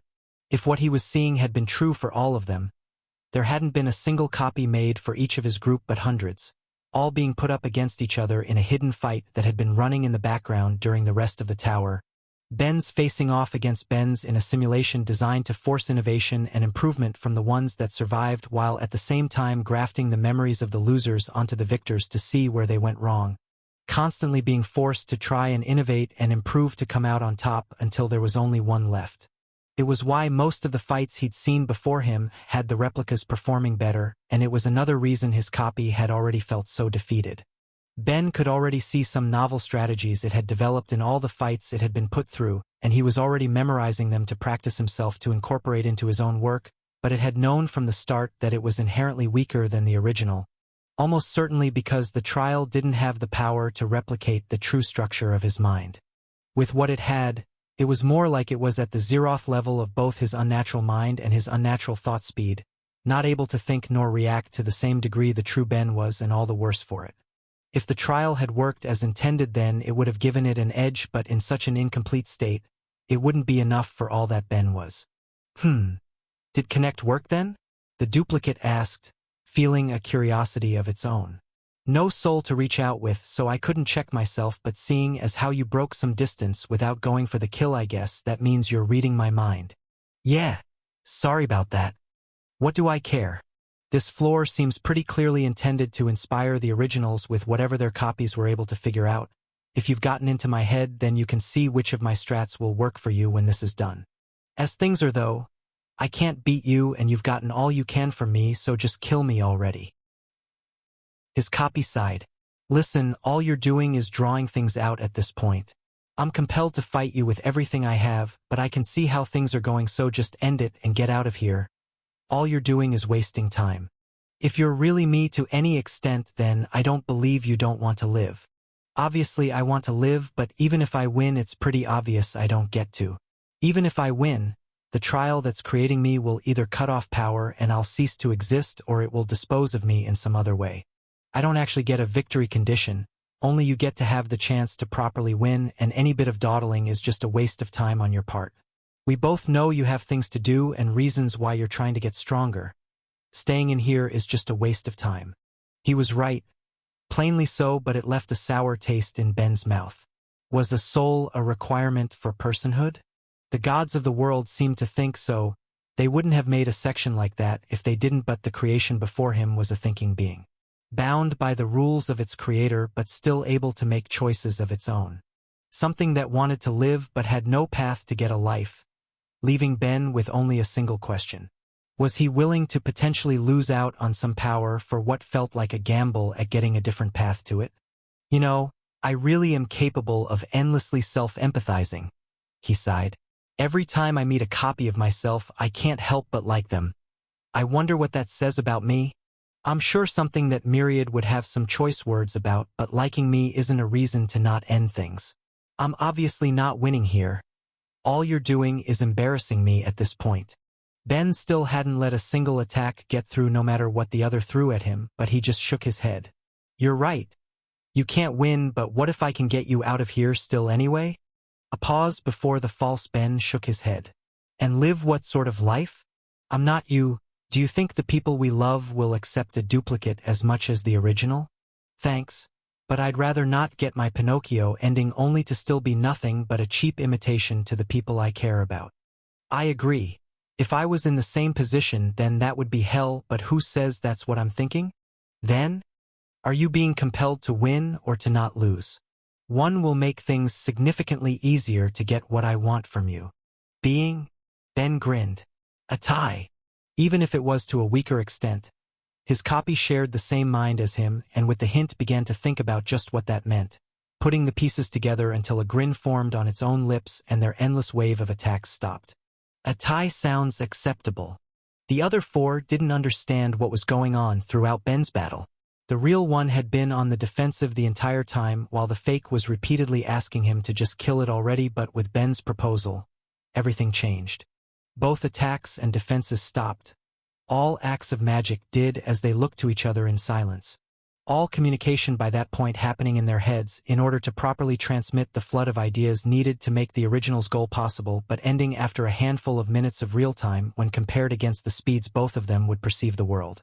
Gotta say, this is kind of exciting, the real Ben said. Not often I get to do something like this. I really feel like the Apostle of Myriad right now. You sure though? Even if it works, which we both know is unlikely, this is going to limit one of two shots you have that would be better spent after getting to the third tier. I'm hopeful the benefits of doing something like this are going to outweigh the drawbacks. And besides, I still have months to go. If the payoff isn't worth the effort, then I'll figure out a way of safely getting a third time. It might even be as easy as getting Yuzu and Elvet's help. In that case. I'm still right in what I said before though. Let's get started, and if it fails, well, just give in and kill me. Yeah, won't really have any other choice by then, will I? Still, I'm confident. His copy laughed. You know what? Same. Now let's do this already. Both reaching out, real and fake alike. The two took each other's hands while Ben stretched out with Connect as far as he could go, feeling both the mind his replica held and the mana that made up its body. Same as he'd feel any time he created a resistance brace and acting as one. The two began their unnatural act of ritual magic, melding the powers one had and the power the other couldn't quite grasp as material manipulation was used to make up for any shortcomings of the fake, while mana was expertly controlled and moved. One Ben could already change the world, but two of them? Anything was possible in that moment as all of the knowledge he'd worked towards in his time on the world was used, mana turning to essence and capturing the form of the replica in its entirety, the replica participating in the ritual to convert its own body into the ethereal substance as well, binding it to the true Ben in a way that combined the two as the fake was giving a soul and directly incorporated into the original, going beyond his experimentation with the demons and leaving him alone on the stage with its success to take in all of the changes that had come with what they'd accomplished. Acquired skill false Ben. Soul source level increased. Soul affinity level increased. Soul resilience level increased. Unnatural inspiration level increased. Unnatural intelligence enhancement level increased. Hive mind level increased. Levels raised. More than he'd honestly expected, but that had been what he'd been looking for from the start. He'd gotten a few the last time he'd been merged with a copy of himself as well, but everything he'd just claimed had been on a different scale, although more interesting was the change that had come without its equivalent notification to back it up. His maximum thought speed had just increased, and there were hundreds of new minds in his head, both changes that felt like the equivalent of any time he'd leveled his unnatural mind and thought speed in the past, but at the current maximum. The only way that they should have been growing more was if they were awakening, something that had clearly not happened no matter how much he would have welcomed it. But I guess I can chalk that up to being part of the effects of false Ben then. The skill the modification he'd made to his soul had been listed as. There was less pain to it than he'd been expecting after what he'd inflicted on the demons, but it still hurt. Likely would for a few more days, but that wasn't a concern. What mattered was his success and all that had come from it. His minds were strengthened, but more than that, he'd acquired the memories of what his copy and all the others before it had been through as they were forced to improve to create a challenge for him. the experience it had gained in the process becoming his own as well in a way he'd need to look at more closely later, leaving the last change that needed to be examined hidden in his card as he pulled it out to take a look at what had happened to his attributes. With results being positive, arguably better than he'd expected going into it. They'd all grown by just shy of 10%, telling him that soul modifications he made on himself would be equivalent to what he'd get from the buff bracelets he'd made instead of only the 5% he would see in both cases when used on others, with the benefit that 3 were above what he'd originally expected to be their upper limits. Both his mana and its recovery rate were closer to a 15% growth, likely due to the unusual process managing to catch some of the power the tower had been providing his duplicate, at least that was what he was telling himself, while his intelligence was closer to 20 with all of the new minds added to his head. A fantastic haul if not for the trade-off that had come with it. Ben knew he could safely modify his own soul 2 times based on the experiments he'd run on the demons and he'd just used one up. The levels he'd just claimed for it had been nice, but would they be worth the potential he'd just lost? If he'd waited until after he'd awakened the skills he'd wanted to the 3rd tier, then the attributes he would have claimed for himself through that would have been incomparable to what he'd just gotten. Now he only had the one shot to do it. Yeah, I'm okay with this. Perhaps it was a worse choice in the long run. He couldn't know for sure, but he didn't regret his decision. He'd been in the mind of his copy and seen himself. He couldn't imagine condemning his other to oblivion without even trying, and no matter what might come of it in the long run. He would make it work, and with the tower finally over, it was time to get their rewards. The rest of his group walked over, all but Thera still looking sore despite what bit of healing she and Vasta had been able to manage with their non-affinitied magic, and all of them looked confused on top of that. From their perspective, he'd somehow made peace with his replica, and after holding hands for a bit, it had vanished, ending that final section. Ben, my guy, don't tell me we were actually supposed to find a peaceful solution, Jake asked him, still sounding worn out as he nursed his ribs. 'Cause that really would have been just so much nicer. Ah, no, that wasn't really an option for you guys. Don't worry. How is it that you always manage to get along with every version of yourself you meet? Thera wanted to know, shaking her head. You're way too good at it by this point. What can I say? I'm full of self-love. Well, Vasta started, about to ask what exactly had happened but losing her chance. With the trial over, it was time to get their rewards, and that meant one thing in particular. A god was coming to greet them, but not one Ben recognized. The one who would appear was meant to be a god that represented their particular tower, and none of the ones he knew fit the bill, leaving them with an unfamiliar deity he could only describe as cute. Taking a smaller appearance than any of them, its form resembled what he would compare to a winged hedgehog. An extra set of eyes on it, sure, but it would have fit in with any of the wildlife on the planet, as the rest felt its divinity and prostrated immediately, leaving him alone to stand. Excellent work, all of you. You've taken on the trial, and you've come out on top no matter the hiccups along the way. Does my heart count as a hiccup? Ben asked, the god making the choice to not look at him as it answered. I'll politely ask you to take that up with Nair when you see him next. I played no part in helping design that particular floor. And of course, we'll heal all of your wounds before you get out, but based on what we'd heard, can I assume you'd like to leave that one? Yeah. I still want to try something. I look forward to seeing just what. It laughed before the mana around them grew dense and the others' injuries were treated, with some of the aches Ben had accumulated through all of that leaving him as well. He gave it a nod that it returned before flying down, taking its place on Vasta's shoulder. It's good to finally have you here, Vasta. We've been waiting. Osota-Sano, it's a pleasure to finally be here. No matter how lacking, I hope my performance has made you proud. You always do, and now it's time you claim the benefits for your efforts. I know one among you prefers to get their blessings first, so let's start with that. One thing, Ben cut in before any notifications could ring out. We're going to need just a quick pause in between that and the level, so don't do the next one immediately.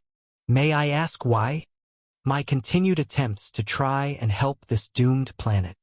Very well, in that case, let's give you what you all deserve first then. Completed the non-affinitied tower.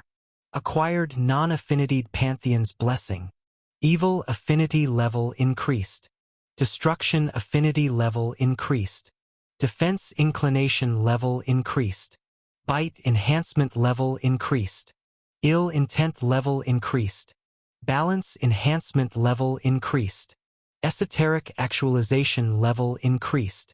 Material manipulation level increased. He felt his eyes light up at the final notification in particular.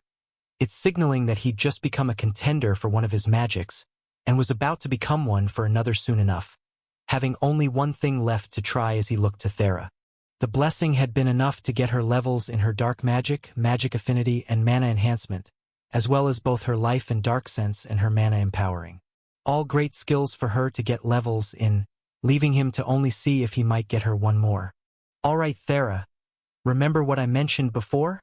That you're going to try to somehow get me one more level to my non-affinitied magic in the very last possible minute? Bingo, you ready? She looked at him for a moment, waiting for something a bit more that might give away just how he intended to do that, but, seeing he didn't understand the need to be forthcoming himself, eventually just gave in. Okay. Sure, what should I do then? Put up with me being all up in your mind and prepare to materialize. When he'd first helped her awaken that particular magic, he'd gotten her to materialize water, but that was structurally simple. Something he was sure anyone could pull off with a bit of practice, so he instead had her attempt something far more complex, giving her the same structure he'd given the plant mages of the world as he provided all she'd need to materialize a seed, leaving her to only provide structure to her mana to make it possible as she focused, straining herself under her efforts and the feeling of his mind on top of it, giving shape to power in a way he hadn't expected. Ben had known from the beginning there was a chance it wouldn't work. When Thera tried to materialize, she'd typically make more than she intended, a lingering effect of her massive mana pool and the control she'd struggled for so long to manage, and there was always a chance the same thing would happen there, with the only issue being that making too many of all of the atoms she was creating would mean she wasn't actually making the complex structure that was a seed. That wasn't what happened, though. It was clear she'd succeeded. He could tell from the notification ringing in her head and the end product he saw, but what she'd made wasn't one seed either. It was thousands of them, all created at once and all matching the schematic he'd provided, left falling to the ground while she was left with a subtle golden blush touching her cheeks, embarrassed despite her success from the mess she'd left around while he left her mind and focused back in on the small god. All right, and now we're officially good to get our levels if you don't mind. I'm raising my divine enchanting. Divine enchanting level increased. And with that, I am officially a contender for 6 skills. I'm on my way. He heard the others request their rewards as well, the 3 mages claiming their levels and Amy getting her augmentation, and with that, they were done, the god giving them one final nod. I hope you all continue to devote your efforts to the world. You've worked hard. Continue making us proud. He faded with that, leaving them to make their own way out as Ben took one more look at the group, smiling brightly as he did. So, he began, feeling all of their eyes on him. Who wants to come see me getting a new heart? I think that would have actually been the better option than what I went through. Can you imagine how I felt when my heart was destroyed by some bullshit trial design? Speaking of, where's Nair? I have complaints. How convenient for him. Ben thought dryly, assuming the god had found an excuse to delay his ire with Myriad moving to correct it. What damaged how? Sure then, aside from that. He could hear the god sigh in his head. Huh, cool, good to know. If they're already fixing it, maybe tell them to make it so people can't have their hearts destroyed in the very first millisecond of the tower. And yet, that doesn't matter. It's the fact that it was at all possible that's the problem. I'm still pissed. Just want to make sure no silly gods decide to get in my way. Now if you don't mind, I'll just need a minute. He was waiting at Thera's family home, his girlfriend off to get some of the people he requested for help while the rest of them stood outside, all of them having tried to ask what he was going to do and all of them being rejected. Nobody would know until it was too late to stop him, even if that did leave other questions coming up. All right, if you won't say then so be it. I can be patient, but in that case, what did you do to your copy? Vasta asked the question she'd wanted to before the trial rewards had interrupted her. How did you end things so smoothly? Oh, that? I gave him a soul and merged it into my own, so there'd only be one Ben on the world once again. Worked out well too. I got some decent levels. Not one of the three knew how to react to it, and they weren't given the time. Thera had come back to join them, two of her aunts in tow. "Ben," Lux greeted. "It seems my niece was right when she said you've been walking around without a heart. Did you ask Funa to come along too to try and fix whatever's wrong with your head that made you think that was a good idea?" "Not exactly, but I appreciate you both sparing me some time to help. I promise this will be quick and probably won't have disastrous consequences for me." "Ben, I really hate hearing that," Thera sighed. "Was there something else you needed before we get out of here?" If you don't mind, I guess it would be good to get a new homunculus made early for the next bit." "Fine, make me a knife then." He felt its bite across his arm as she took his blood, giving it new life as he materialized meat and plant matter to feed it instead of destroying the lawn, and ended with a new Ben clone for him to use, materializing it clothing before inhabiting it and speaking in one voice. "All right, now if you guys don't mind, let's get back to Stonewall." With the way the trial had worked out, the hour was still early when they got back home, walking through streets empty enough that not much attention was drawn to the Great Spirits, even as Ben stopped in place, still far from their destination as he remembered something else he needed to do. "Hey Vasta. Meant to try this earlier, but I got a little distracted by everything. You mind if I test something with you real quick? Is it somehow more important than getting you a real heart again? It'll mean I'm not distracted when I do that, so..." This tale has been pilfered from Royal Road. If found on Amazon, kindly file a report. He watched the older mage sigh. "All right, fine, what do you need? Just gonna merge into your mind a bit. I want to see if I can help you materialize a soul." He was currently the only person in the world capable of it, with neither Mora nor his own copy able to pull it off. With the latter likely coming down to a matter of the number of minds it had held and limits of the trial that made it, but he wanted to see if he could change that if they received his help to do it, along with what payoffs there'd be for such an achievement. He had his hope after all. It was an accomplishment so great that it had unlocked him a third-tier job, and Vasta was officially a contender with her final level the tower had given her. He wanted to see if he could push her beyond that. She seemed to get an inkling of what it was he was thinking as well, making no attempt to stop it as he merged his mind into her own. Same as he'd just done for Thera, but giving a vastly different type of information. More complicated than a seed and less substantial in what he could provide. The biggest thing he could make sure she'd have that he didn't was that she'd at least be able to get the sense of how to do it that he'd earned after his first success and spending her mana she made her attempt, only to fail in the end. It was after a few times more when she gave up, rubbing her head as she did. "I don't know how you keep so much information in you to pull that off, but it doesn't look like I can do the same." A shame. It is. He'd wanted to create a new third-tier skill holder, but it seemed that ambition for the day had ended up just a little too grand. There was a reason that neither spirits nor gods had been able to accomplish the same thing, and while he still believed it might be possible, it would be something he'd need to put far more planning into than the random attempt he'd just given. "So one more thing to think on. I'll work on it in the back of my head with everything else for now then, but I guess it's time to finish up here." "All right," he sighed. "In that case, this way." By all accounts, it looked like they were going home. As they passed street after street, eventually Sonia's house came into view, but that wasn't the final destination. Veering instead to a different house, going around the side to its backyard. Nothing anyone up there can stop. It seemed like Thera was also growing in suspicion as she looked between him and what appeared to be their final destination as he opened the door to his greenhouse, letting them all inside. "Ben Dash," she began, already feeling worried but cut off before she could say more. "1 second, just a couple more things to set up to make this as safe as possible for everyone. Let's see, Lux, could I bother you to close a wound in a second?" "What wound?" "This one." He released his hold on the homunculi as he said it, while at the same time pulling blades from his rings to cut off its limbs. No arms or legs to support it, leaving the still living torso to fall to the ground. "Jesus Christ, Ben." A warning. Amy yelled at him as he looked between it and her. Yeah, I guess that's my bad. Sorry. In that case, as a warning, we'll be grabbing the heart from that to put in my chest. Lux?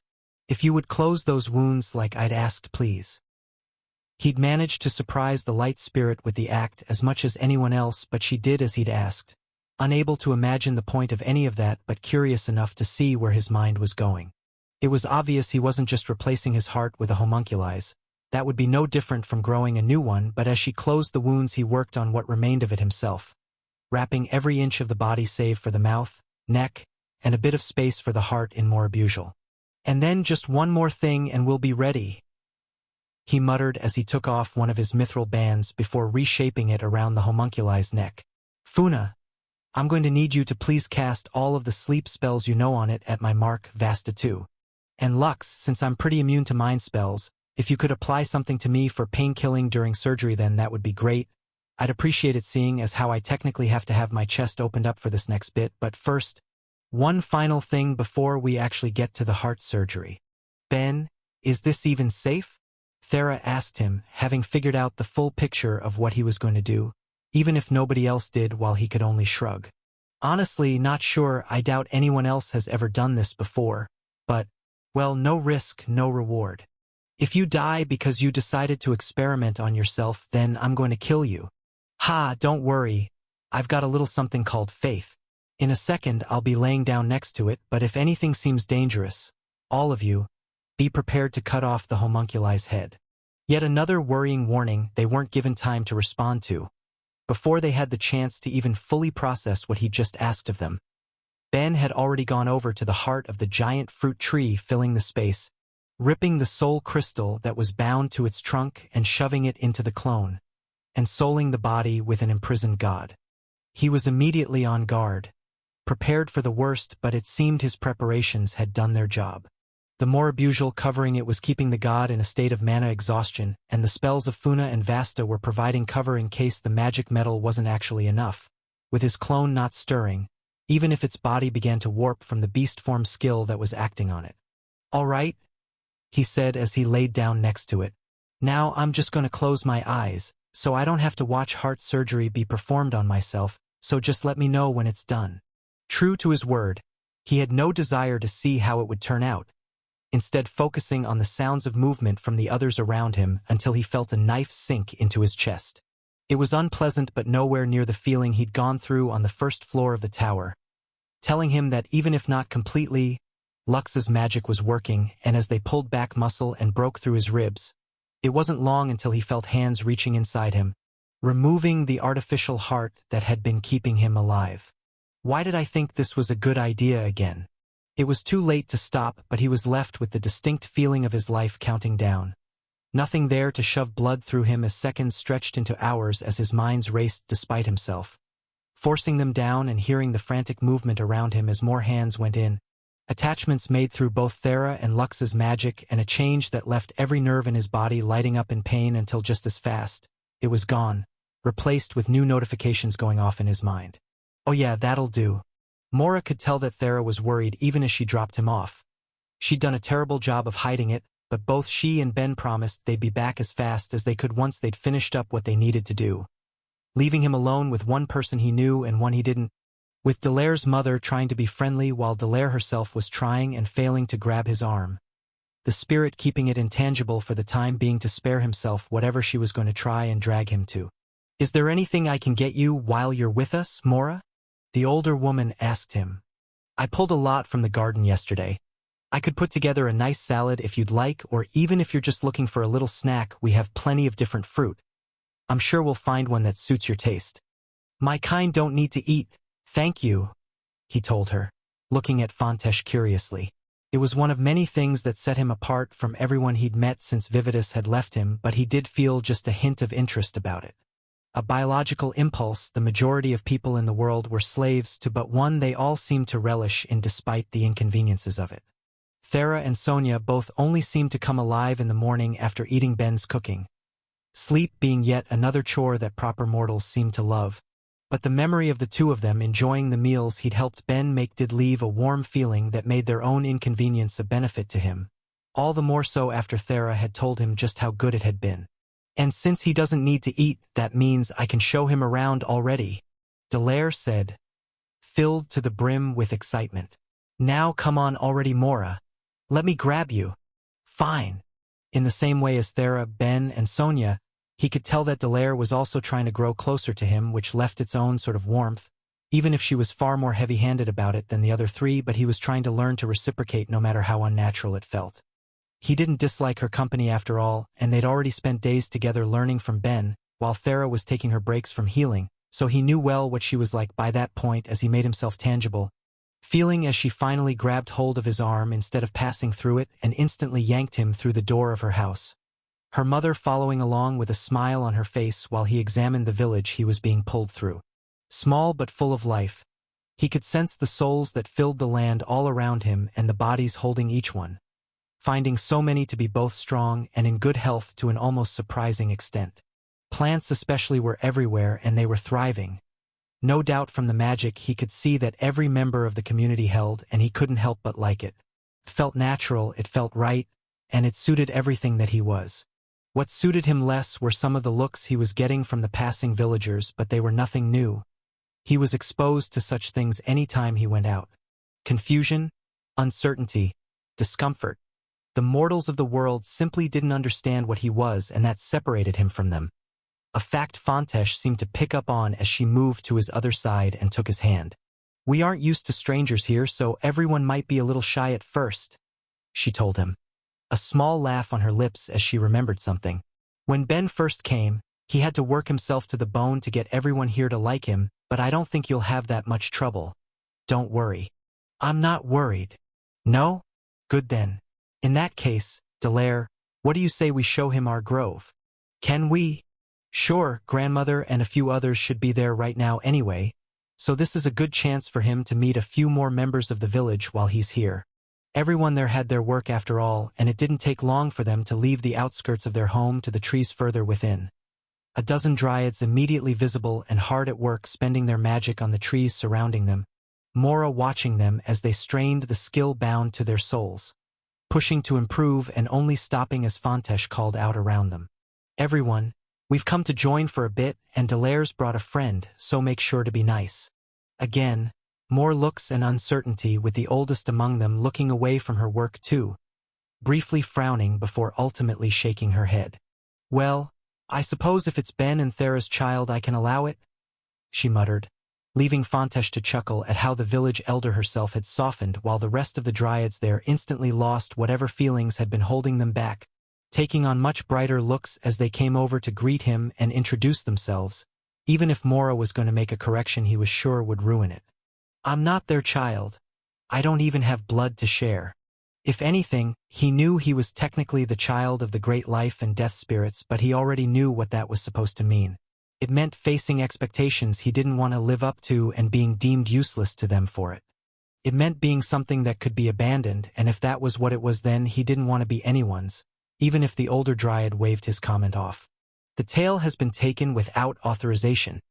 If you see it on Amazon, report the incident. If they're raising you, then it's close enough. Don't make things more complicated than they have to be. Now, are you all here to help, or just came to visit? I wouldn't want to bore Mora while we're looking after him, so maybe another time. I don't mind, he told them. Staying for a bit is fine. Whatever they might have thought about his connection to the other two. He couldn't deny the fact that Thera and Ben were acting as his caregivers for the time and seemed to be trying their best at it, and if that fact was enough to have the dryads warm up to him, then he would gladly accept it, already enjoying the change he was seeing in how they viewed him as Dallaire dragged him along to the older woman's side as she joined in her own magic. This forest is the life of the dryads, Dallaire told him, wanting to take on the role of teacher now that she'd gotten the chance, but sounding like she was just repeating things she'd been told in the past without considering what they meant. Without it, then we wouldn't survive as a species, so it's our most precious place, and we do all we can to protect it in return. He understood what she was trying to say, even though his face crinkled at the explanation. He was bound to the system, same as any other living thing, but he was also the great soul spirit, and it fell under his domain as a result, leaving him to subtly ask it questions based on what he was already seeing through his own senses and getting different answers than what Dallaire had provided. You're all capable of a standard form of sexual reproduction, though. Why would you die out without it? Hentath snorted beside them while Dallaire just looked confused. Sexual what? Ahem. It's how the other races in the world reproduce, little flower, her grandmother explained. And well, Mora, how old are you? About 4 months. The answer brought surprise to her eyes, with Hentath turning to Fontesh, who could only shrug, not sure if he was being honest about it or not, before she went on. Well, to be honest, some of our kind will go for such things. You've met my granddaughter Sakhel, and she's only half Dryad, and we've been on this world for a while. There's plenty who've bred into the larger population and reached a point where their descendants might not even know they have any Dryad blood in their veins, but for us, well, it's not something I'm going to go into details with a 4-month-old about, but we're one of the species that don't necessarily have the nicest history on this world. It's left us more comfortable being by ourselves and keeping to our old ways. Young he might have been, but his mind was developed enough to be curious, leaving him to consult the system again and feeling surprise and disgust as he got his answer. You were hunted? Ah, heard a bit about our history already then, have you? Still, it's in the past now. More and more I think it might be time to try and get more involved with the broader world, but, well, let's just see how the next year or two goes first. It was a comment that got a small giggle from Fontesh, looking at her grandmother in surprise. I never thought I'd hear you say something like that, of all things, grandmother. Hush you. I'm not so old yet that I can't try to be a bit more flexible with things. And well, it's something that has to happen eventually. The two adults chatted while Dallaire went back to trying to explain the importance of their forest to him, but while that was all happening, Mora was lost in thought. Even if the Dryads around him had only done it because of Ben and Thera, they'd opened up to him, and just as importantly, he both sympathized with their history and liked the way they used their magic. No matter how they'd been wronged, their power was being used to build up the world around them, which made the choice easy to use his own, letting out his mana to fill the space and strengthen their souls for whatever benefits they would get from it. Passing the day while the Dryads he was with and the village as a whole were left hearing the ring of each notification they'd gained. Dallaire had his hand as they walked back for the night, swinging their arms almost as wide as the grin on her face for the level she'd finally gotten in her own plant magic, and with it a nice little boost to her job experience as well, with the secret part he'd played in helping her get both and making her so happy, feeling nice, just as it had for everyone else who'd gained levels that day. Helping people like that always felt good though, far more than the way his mother had wanted him to live, as the thought instantly put a damper on his mood that, despite how subtle his emotions tended to be presented, was picked up by Fontesh as they finally got back to her home. Are you all right, Mora? I hope that wasn't all too dull for you. Spending your first day here out in the woods must not have been the most exciting. No, it was fine, he said, lightly shaking his head before thinking better of what he said and going a bit further with it. It was nice. Was it? I'm glad you think so, Fontesh told him with a happy smile.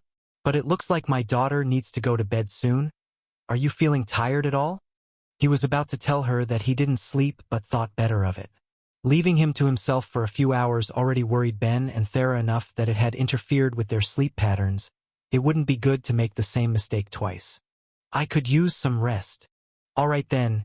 In that case, your room is just over there, but if you need anything then don't be afraid to wake me in the night.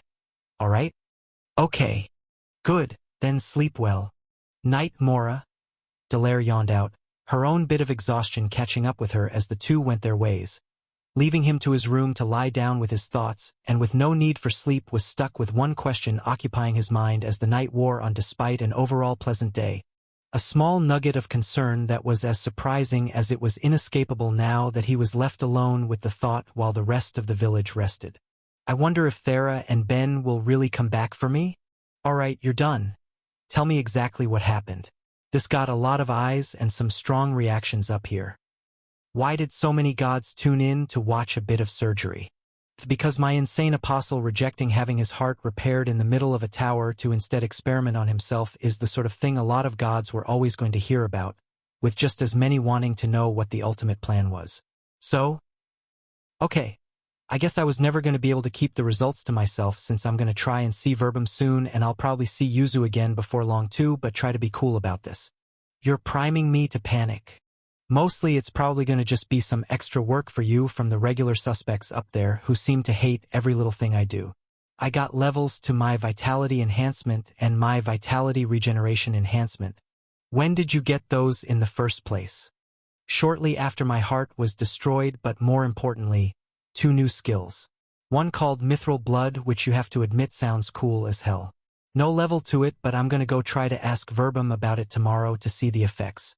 And as interesting as you claiming yet another new skill for yourself is, it isn't out of the ordinary by this point, and there's nothing inherently bad about the name, which can only make me wonder what the other skill you got is. Integrated Divine Body, which is along the lines of what I was hoping to get out of doing this, even if I didn't know exactly how it would turn out. Actually, it went better than I really expected, considering that with my first organ transplant, the change was originally listed as a partial body skill and had to transition to its current form. Looks like I got to skip that step. Ooh. Myriad? I cannot begin to guess how everyone up here is going to react to hearing that. His god told him in what sounded like deep exasperation. What does that even mean for you? Not sure, we can discuss it when I get up there later, but for now I've got to handle things down here, so good luck. Focusing back on the people around him and ignoring his god still grumbling in the back of his head, Ben got up and pulled the soul crystal from the dying homunculus while the rest stared at him as he gave them a big smile. Well, that worked out great. Thanks, guys. I owe you all one. Okay. But do we get an explanation about any of that now? Amy asked him, with the rest making it clear they wanted one as well and leaving him to shrug. It sounded like the gods were already going to find out what happened from Myriad. No reason to leave his friends in the dark anymore just because some might still be listening.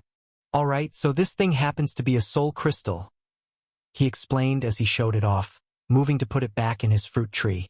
Housing the soul of one of the forbidden gods specifically, it's normally a key ingredient in my divine potions, but there's no reason I couldn't force it to inhabit other things, and given that a clone of me would be a perfect donor match for getting my heart replaced, I just wanted to see if there'd be any extra little bonuses from doing this sort of thing. And were there? Thera asked him, having guessed what he'd been going to do once they got to the greenhouse, but had no way of knowing the outcome. There was no obvious change in Ben, but his mood gave enough away. He'd gotten results. A couple levels and a couple new skills, he told her happily. You're looking at someone with mithril blood and integrated divine body. What does that mean for you? Vasta asked, breaking the silence as the rest there asked themselves that same question. Probably only good things. I'll worry about figuring out the details of it later. For now, though, I have a heart again and we've beaten one tower. Jake, Amy, seeing as how you're both trying to awaken to the third tier and seeing as how I'm a great friend to have, come with me for the next one in a week so we can snag you guys some blessings and maybe even a level. Enjoying the story? Show your support by reading it on the official site.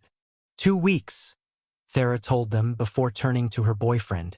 Ben, you just had heart surgery and you've modified your soul. You will be taking time to make sure you're properly recovered from both. Yeah, okay. You're taking at least a couple days off of work too. MMH, fine. He gave in. He knew she was right, but the loss of time was going to hurt, even if properly recovering was important. He didn't know how overfilling his soul might affect him when he'd just modified his own, and even though he had nothing but faith in both Thera and Lux's ability to heal him, there was no denying that he hadn't made a normal choice when having his heart replaced. There could be waiting consequences he couldn't yet see.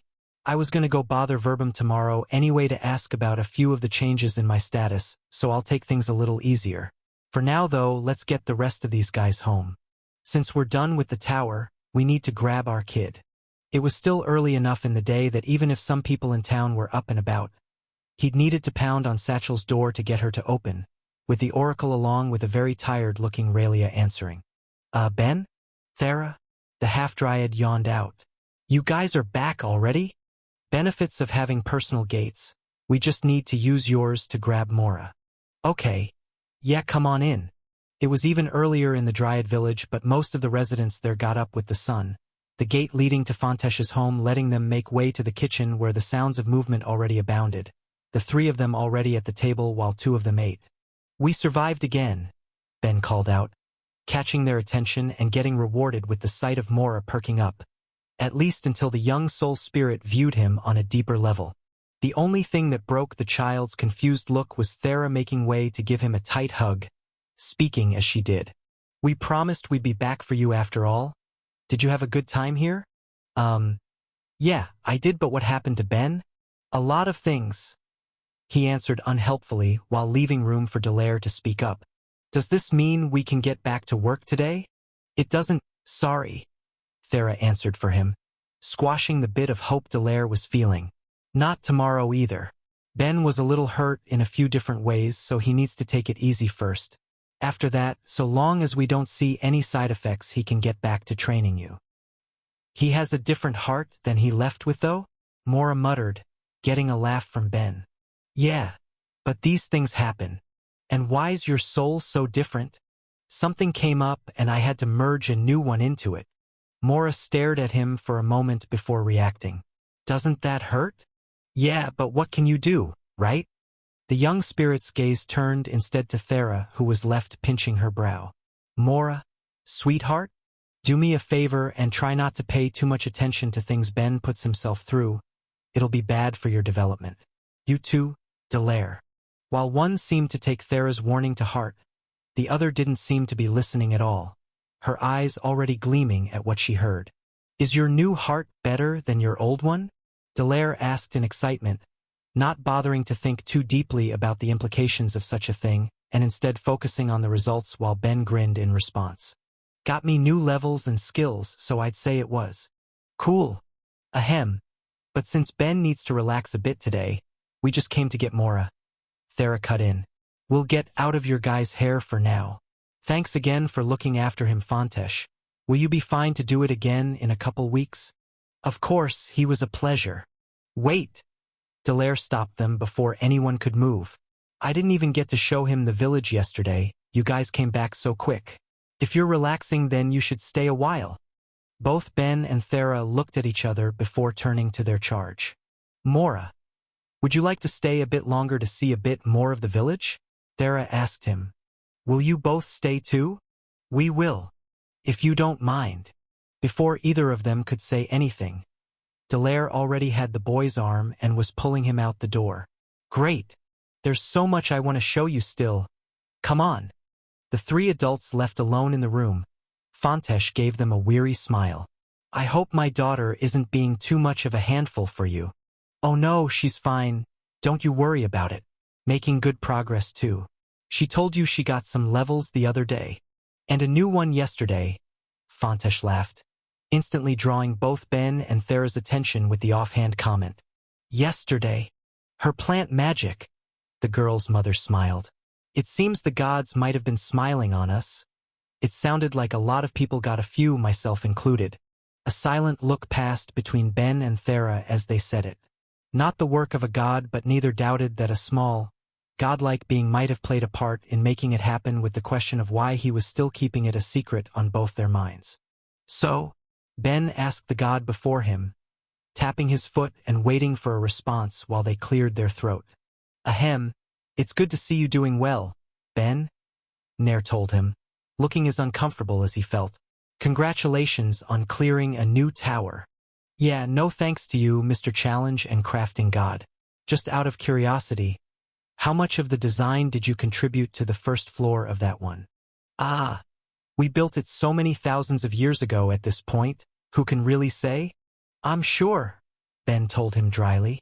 Myriad tells me you and some of the other crafters had to fix it after our run too. Did you guys at least patch up that little design flaw you built into it? Or are you just going to keep it there to test future participants' luck too? Altering a trial that's already been placed in the mortal realm is no easy thing, but we did our best and added a 10-second delay for the attacks at the start. Since everyone should be going in to face each tower prepared from the beginning, that should give them all more than enough leeway to react if need be. Ben continued to look at the god through narrowed eyes before ultimately shaking his head. God, I hate trials so much. All right, but enough harassing Nair about it. Hellori cut in. We have something a lot more significant to talk about. What are the effects of your new skill already? Mithril blood, he asked back with a grin. Still not sure. I'll hopefully find out when I talk to Verbum tomorrow. Don't be coy, it isn't cute. You know what we're curious about. How did that reveal go up here anyway? Not as bad as I'd thought, Myriad sighed. A few unhappy voices, but honestly, since we don't know what might come of it, it's hard for anyone to be mad on that front, and as for the idea that it should be disrespectful to us as a basic concept, well, It's hard to really say that this is so much worse than how you and we are already using the souls of the forbidden gods for potion making. As a test case though, however you're affected by this is going to dictate both how we'll view this in the future and if we'll try to do the same thing again before the next wave. That reminds me, what did Quox rule over? Ben asked, referring to the one whose soul had been trapped in his greenhouse for so long.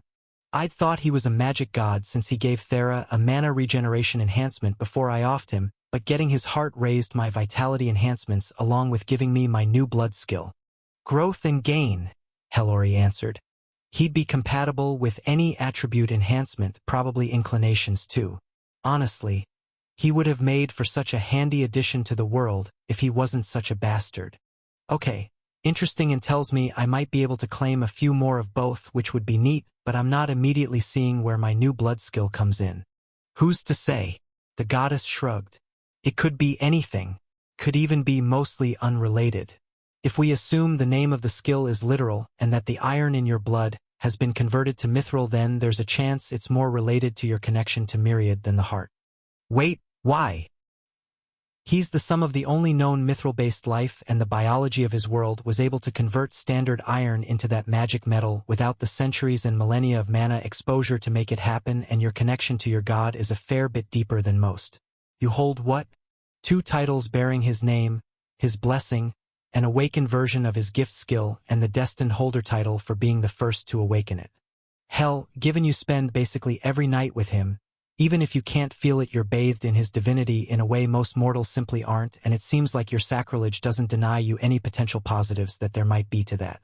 That alone could be plenty, but when you consider the fact that mana exposure is what alters materials into their magic variety against both the amount of mithril you wear at all times along with the fact that all of the blood in your body had briefly been passing through a mithril heart, and it only feels more likely. Royal Road is the home of this novel. Visit there to read the original and support the author. Okay, an interesting idea, and I see what you're saying, but there's one problem. The skill name can't be literal. Once an element is converted by magic, its physical and chemical properties change. The iron in my blood would stop carrying oxygen, and I'd almost instantly die as a result. Then only some of it has changed, it doesn't need to be all or nothing. More importantly though, we're getting off topic. Have you found any effects from the skill yet? Ben thought for a second, considering his body throughout the day and how it had felt before shaking his head. Not sure, it might be too soon to tell, and honestly, with the way my soul hurts, it would be hard to say either way, except, my soul is beginning to hurt less. He hadn't noticed it at first, but his soul was slowly beginning to feel better since he'd gone to sleep, with the goddess before him shaking her head. The soul spirit you've decided to raise is obviously healing it right now. Stick to the matter at hand. I think the fact that the kid I'm looking after keeps trying to secretly use his magic is also kind of important, but whatever, I guess. The fact that Mora was bad at keeping it a secret was a whole other issue, but he let it pass. He and Thera had already decided to wait until the child was ready to talk about it, but if he was going to keep doing it so plainly, then that was potentially something they'd need to reconsider. For the time being, he focused back on his new skill. Other than that then, as soon as I got it, it felt like I'd been lit on fire for a second. Every nerve I had screamed, and then it was back to normal, just as fast. Hellori narrowed her eyes. Are you sure you were just feeling the change in your body? What, you think I might have felt it in my soul too? Possible, but if I did, it disappeared immediately and didn't fix any of the pain False Ben is causing me. I'm sorry, what? Myriad asked. Oh, False Ben is the name the skill got when I merged the tower copy of me into my soul. It came with a whole host of benefits too, aside from the fact that I remember the fucked up way he was created and trained to be better at my skills. It's a big plus. Even though his copy hadn't been able to materialize souls, the way it had learned to think about materialization in general would reduce the cost of creating matter and essence alike. With a few additional achievements found in improving the way he enchanted a well, but neither of those was the big haul. No, the real reward he'd claimed from his other was that his copies had found a new way of interacting with his alien thought structure. After Ben had forcefully transitioned the skill after it had briefly driven him insane, he'd been content to ignore it from there. Letting it grow as he touched more minds was inescapable, but otherwise, he hadn't seen anything to do with it. His replicas, though, forced into an endless death match until the real him arrived, had. While normally, the skill's existence meant that a small part of him within every one of his minds was thinking in a way that combined all of the lifeforms he'd connected to under the pressure of their circumstances. One of his copies had discovered that they could apply the thought patterns of specific species to the totality of his minds, strengthening the way he'd think in certain aspects to make him better at fighting or planning or magic or whatever he needed to, so long as he could find the right aspects. With the small bit of testing he'd done that day showing him just what a valuable strategy it could be. Combining the thought patterns he'd gotten from both Mora as well as the wraith he'd saved from the demon's world, Ben had instantly been able to add yet another reduction to the mana cost creating souls had for him, with the effects only going to multiply once he got his coat back to do it even more. Soon there'd even be a chance that he'd be finishing multiple third tiers in a day as the skill grew as well, and with the new strategy for his mind, there were plenty of places he was going to start trying to apply it in his work, with all areas of crafting and research having the potential to be improved upon as well. As he was thinking all that, though, Hellori could only shake her head. I can't possibly imagine what will happen if you ever awaken a skill named after yourself. It could be interesting, but I don't actually have any hopes doing something like that would do more for me than some better attributes, which would still be great, but whatever. Unless you guys have anything immediately important now, I've got some questions of my own. Yes. I want to hear everything I can about Craftsman's Tower. The request instantly perked Nair up, pulling him away from thoughts of how some poor trial design had almost just killed Ben and bringing him to the forefront of the conversation. Light coming back in his eyes. You're finally going to take it on? I don't have much choice, he shrugged. I want the tower blessing, and more importantly, completing it should let me become a contender for my deep connection too, right? Then I still just have the problem of actually awakening the thing, but that's a whole other issue I have months to try and work out. Months isn't exactly a long time, Hellori muttered. Long enough, I already have an idea or two to make it happen too, but that's a future concern. Right now, all I want to know is everything that you're allowed to tell me about the tower, and hey, if you're feeling cheeky, I'll also take anything you're not allowed to tell me. You won't be getting anything like that, Nair told him. Need I remind you that I nearly died because of some poor design? Aren't I owed a hint or two? This is this and that is that, but as for the things I can tell you, well, I believe I already told you most of it in the past. Unlike the other trials, it would be rather unfair to ask anyone who devotes themselves to crafting skills to put their lives on the line, so you won't be at the same level of risk you have been for any of the other towers, but in exchange, the difficulty is raised all of the higher. More than any other tower, this is built to challenge you. Well, considering the number of injuries I've sustained in the ones I've done, I'll be the judge of that. In that case, is there any major consideration to make for the door I should take? Unlike the magic towers, Craftsman's Tower had 5 different entrances to split across 4 different crafting disciplines, with smithing, woodworking, alchemy, and art being the 4 focuses to choose from, while the final door was a general one that was going to pull from all of the other options and perhaps even beyond them as well, though it didn't seem like he was going to get an answer confirming that from the gods in his company. Still, with all of those options to choose from, it left the question of which he'd ultimately pick to challenge himself.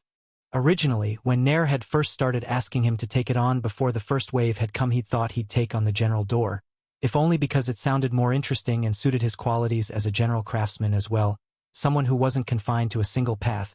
But with the third wave on the way, he accepted he couldn't be so frivolous about it. He wanted his level, and he wanted the tower blessing, which meant he needed to pick whichever one he had the best chance of completing, with 2 choices feeling more likely right off the bat. Smithing and artistry, the first of which had been one of his stronger focuses since coming to the world, and the second being his passion since long before his arrival, and both being points he was tremendously confident in. It wasn't like he doubted himself when it came to the other 2 options either, it was just that if he was going to be sure to give his best, he couldn't deny it had to be one of those 2. With Nair denying either choice before he could even say them. It has to be the general door. Why? Is it going to be any easier in exchange for being more varied? Well, no dash. Pass. Smithing or artistry? Everyone cast their votes. Wait. Nair rushed to say, trying to stop him from being so hasty. Don't be so quick in choosing here. This is an important decision to make. Yeah, which is why I'm looking at making the right one. If you think the general door is the right choice, then you've got to convince me here, man, because what I'm after is the level and the blessing, and as far as I can judge, you're asking me to take on something that's going to be harder than other options, and for what? To entertain you guys. I think it would be more appropriate to say impress us than to entertain us dash. Pass. Ben. Myriad told him as his firm rejection only drove Nair deeper and deeper into despair. If you're going to do this, take on the general door. It's the best choice, Hellori agreed, with the three of them unanimous in a way that left him looking around the room before shaking his head. Why? I only see drawbacks to it. You all know my goals here. I can't be doing something like that on a whim. None said anything, not one trying to make a compelling point, which managed to be just suspicious enough that he sighed in the end. Okay, I'm going to very politely assume there is going to be a reason for this you guys just can't talk about, so at least tell me this. Compared to doing any of the other doors, will it be worth my while? This tale has been unlawfully obtained from Royal Road. If you discover it on Amazon, kindly report it. So long as you perform well it will be, Nair told him, looking a bit better now that it seemed Ben was giving in and only growing more so as the mortal shook his head. Fine, fine, I'll do that stupid door, but if I don't make it to the top because I listen to you guys, none of you are ever hearing the end of it. I'm sure. Still, you won't regret it. Yeah, next question then. What counts as a crafting skill? I've got one more spot available for my team for this tower, and I want to make sure I grab someone who could use it. As it was, Amy didn't seem like she'd be getting to level any of her awakened skills, but getting her the blessing made that small trade-off worth it when his friend was trying to awaken to the 3rd tier in the months she had left. Same as he is, but when he asked the question it brought a thoughtful look to Nair's face. A good question, I suppose, given it's not as clear as the affinity towers where you can just know what an affinity skill is to raise. Our own is less defined, but as for the answer, well, if there's any uncertainty then we will know for sure when we try to raise it. Wow, tremendously not helpful. I could list off all of the skills we either know or assume count as crafting skills if you like, but that would mostly cover skills you're already aware of. What it's ultimately going to come down to, though, to make the difference is if the skill is used for or related to crafting or not. Wait, really? That simple? Largely. In that case, how's everyone's breakdown look? I'm comfortably assuming that Thera and Jake will be able to level their non-affinity magics given everything that can be done with them, but will Thera be able to level her earth magic if she wants to instead? Sure, we've done it in the past. We've even raised someone with water magic before since they specialized in ice sculpting. Interesting. And Amy? I'm sure her augmentations won't count, but what about her weapon skill? I got knife and hammer wielding in the past since it would help with my tool proficiency. Would she be able to get the benefits as well? More up in the air. Her skill is rather general, and she doesn't use it for crafting, so the odds are lower without her having any real experience with it. Okay, very good to know. What that meant to him was that Amy might have the potential to get herself a level so long as he could borrow her to try and raise the odds a bit, even if that left him still unsure about who to grab for his 5th contestant. In that case, for situations where you aren't sure, give me some more details about how that works.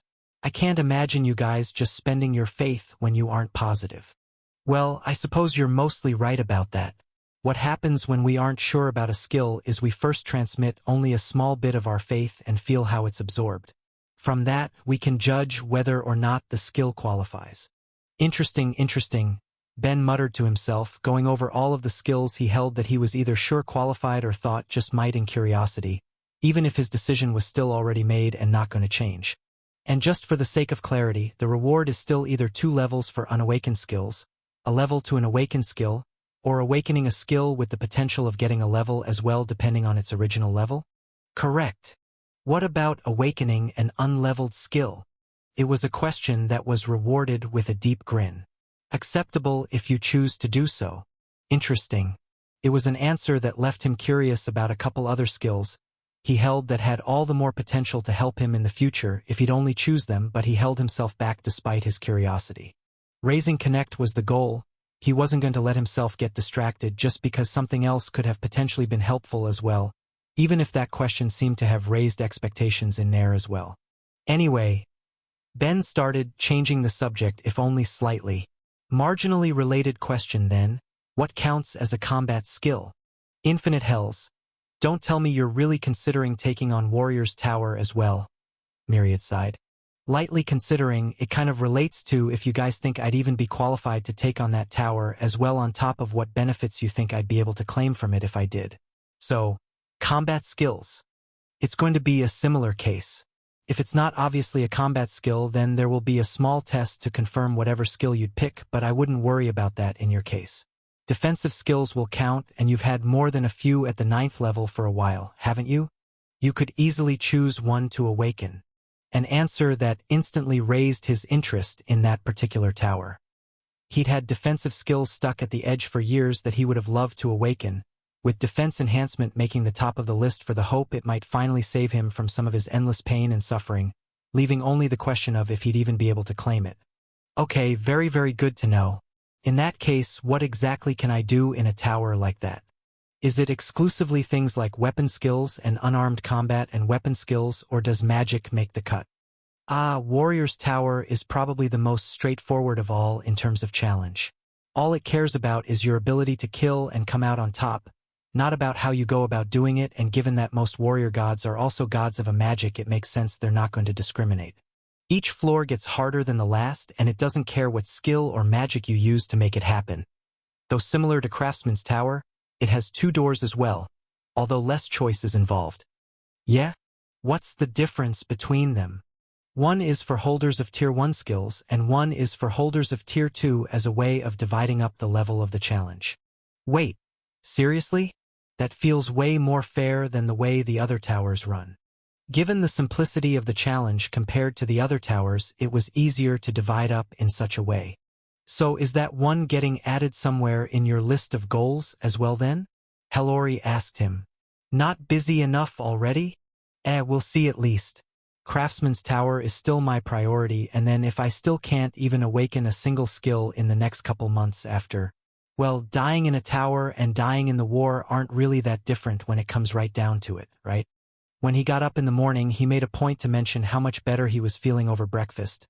Getting to see Mora perk up at it while Thera caught on to the deeper implication of it before they split up for all of the tasks they had. With her back to deal with hospital work while it was time for him to stop putting off a visit be needed to make. Passing through the Magic Towers Guild to do it. With a side effect of his activities, they're not going unnoticed.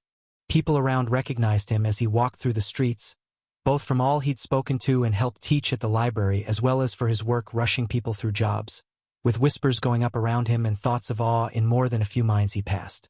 All of which he tried to ignore. There was nothing about fame he particularly cared about getting when there were no real benefits to it to outweigh the expectations it created as well. It left him picking up his pace as he made his way to the library. Thoughts of wearing a hood the next time he needed to go that way in his head to save him whatever trouble he could with the bit of anonymity. The attention didn't disappear when he got there either, but at the very least it was quiet, letting him ignore the world around him as he made his way to the top floor where the friend he was looking to see was already waiting with a pile of paperwork in hand as he moved to sit across from him, eventually pulling Verbum's eyes, with the reaction a bit more subdued than it had been in the past. He saw the other's eyes widen in surprise, but that was it, bringing a grin to Ben's face. Been a while, Verbum. You seem surprisingly chill. I don't think I can keep getting shocked every time I see you, but why are you a skill now? That? Funny story. So I took on the non-affinity tower, and one of the trials created a copy of me, and long story short, I merged it into my soul, so now I'm him and he's me, and here we are. Why?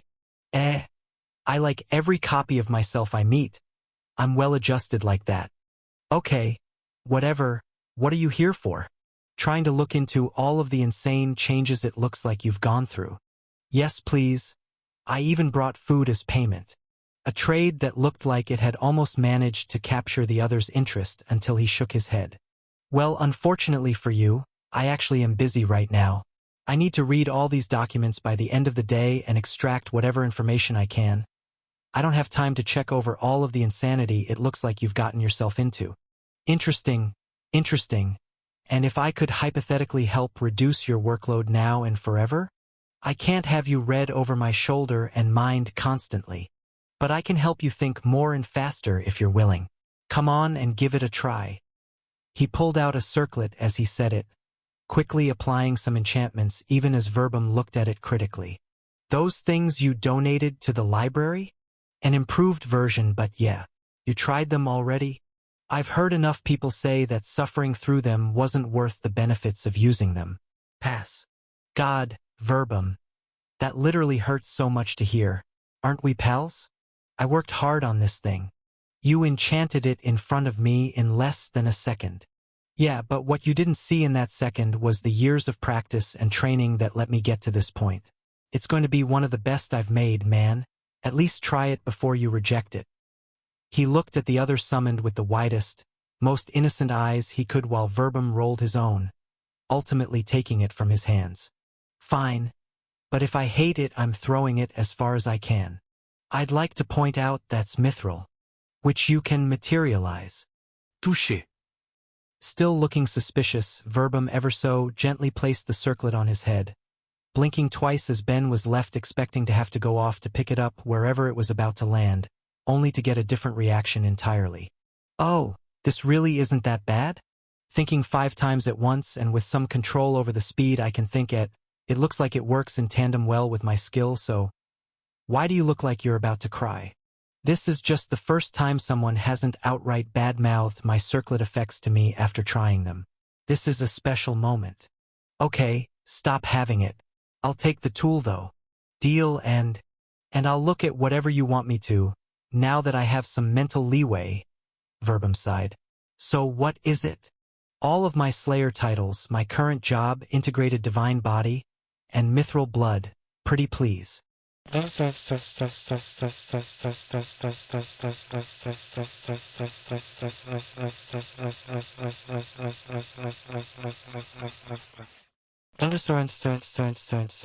Well, learn anything?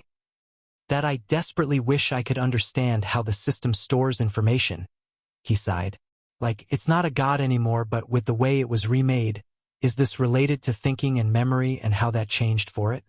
It feels either insane or alien to a point that I can't understand even with all of the changes to my own thought structure. Do you know I was talking about your status information? Yeah, loads. Plenty pretty interesting too. Fun fact about Slayer titles that I missed before since they never seemed interesting enough to look into until now. It looks like I get experience for killing the things they apply to on top of the built-in experience everyone already gets from killing demons. Oh wow, that's bad. Strongly disagree, just not particularly handy to me either. I don't get enough chances to kill gods, demigods, outsiders, or worlds to really take advantage of it, so all it actually means is I'm getting more job experience from the demons I kill than usual, although that might explain that last boost I got after killing that crappy time demon. It became a god too, so I was already double or triple dipping. Ugh, just don't let me hear you suggesting killing gods you don't like more frequently because of it. Myriad, you really shouldn't bother asking things you know you can't stop. It's gotta be a depressing habit. Yeah, whatever. So what else did you learn? That the main unlock condition for my beneficiary job was having both Defiler of Ambrosia and Modifier compatibility, which is pretty cool. Not only am I the first person to get it, I might be the only person to ever get it, seeing as how I'm definitely the first to get both of those skills. Definitely a win for me, even if it didn't exactly give me anything when I took it. Ugh. I can only imagine it would help you gain another one along those lines though. It's not like the first isn't helpful, but what's the second? Hellori chimed in, making her presence known while Ben prepared a lie. When he'd first revealed the effect of the skill to his god, strengthening all of his jobs, titles, blessings, and inclinations, Myriad had asked him to keep it a secret from everyone, and he'd been doing just that, giving a far simpler answer. Oh, that? Strengthens my inclinations, so it's handy but nothing crazy. PFFF, considering how they're growing in you, I don't think you can say that. You have a lot of good synergies going on. She laughed, having no idea just how true that was. And what about your skills? Well, for Mithril Blood it does in fact look like there's literally some mithril being made in my blood cells now, and it's going to be boosting my mana and recovery growth rates a bit, which is cool but not the best part. I'm now going to get a bit of passive growth to my mana. Again, not positive how much, but seeing as how the amount before was none, I'll happily take it for all it's worth. And that's nice and all, but what about the big one? The last skill's implications were on both of their minds, but again Ben was low on answers, even if he'd gotten something. I'm definitely getting attribute growth, which is pretty nice to know. Sounds like from everything too, but other than that, the system's info was somehow messier than usual. I'm half convinced I checked it while it was still trying to figure out the changes I'd be going through itself. A shame, that really was what I was most curious about. Myriad sighed while Hellori spoke. It's not like there's no theories to be made though. Yeah? Hit me, I love theories. Nothing I want to say without being able to back it up. Ben, are you sure you haven't noticed anything yet? Changes to your attributes or skills, maybe even some feeling from your sacrilege considering what you've done to yourself. I don't know what to tell you, Hellori. It's only been a day since I did this, and it's not like it's the only thing that's changed in me either. Annoyingly true. She muttered to herself before falling silent for a moment, thinking it over. I suppose waiting is always an option, but I'm not so patient, and if what I suspect is right... Hellori, you're worrying me here. What do you think my insane apostle has gone and done to himself? There's a simpler way to test than just waiting, isn't there? She asked herself before turning her attention back to Ben. No reason not to do it when I've done it so often before. Ben, come up to the realm. I'm going to take a look at your soul.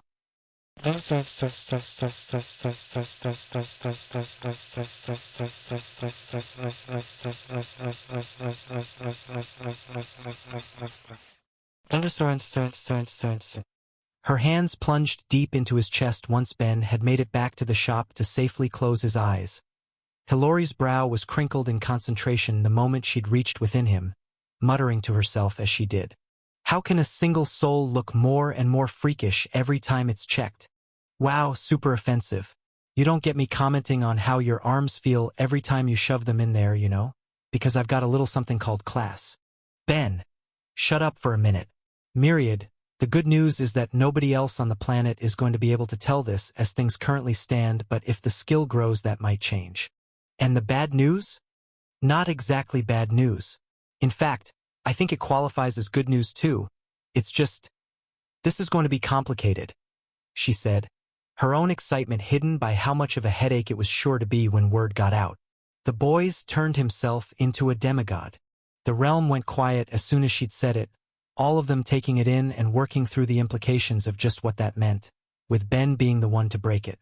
Woo! He yelled out, shattering the atmosphere between the two gods.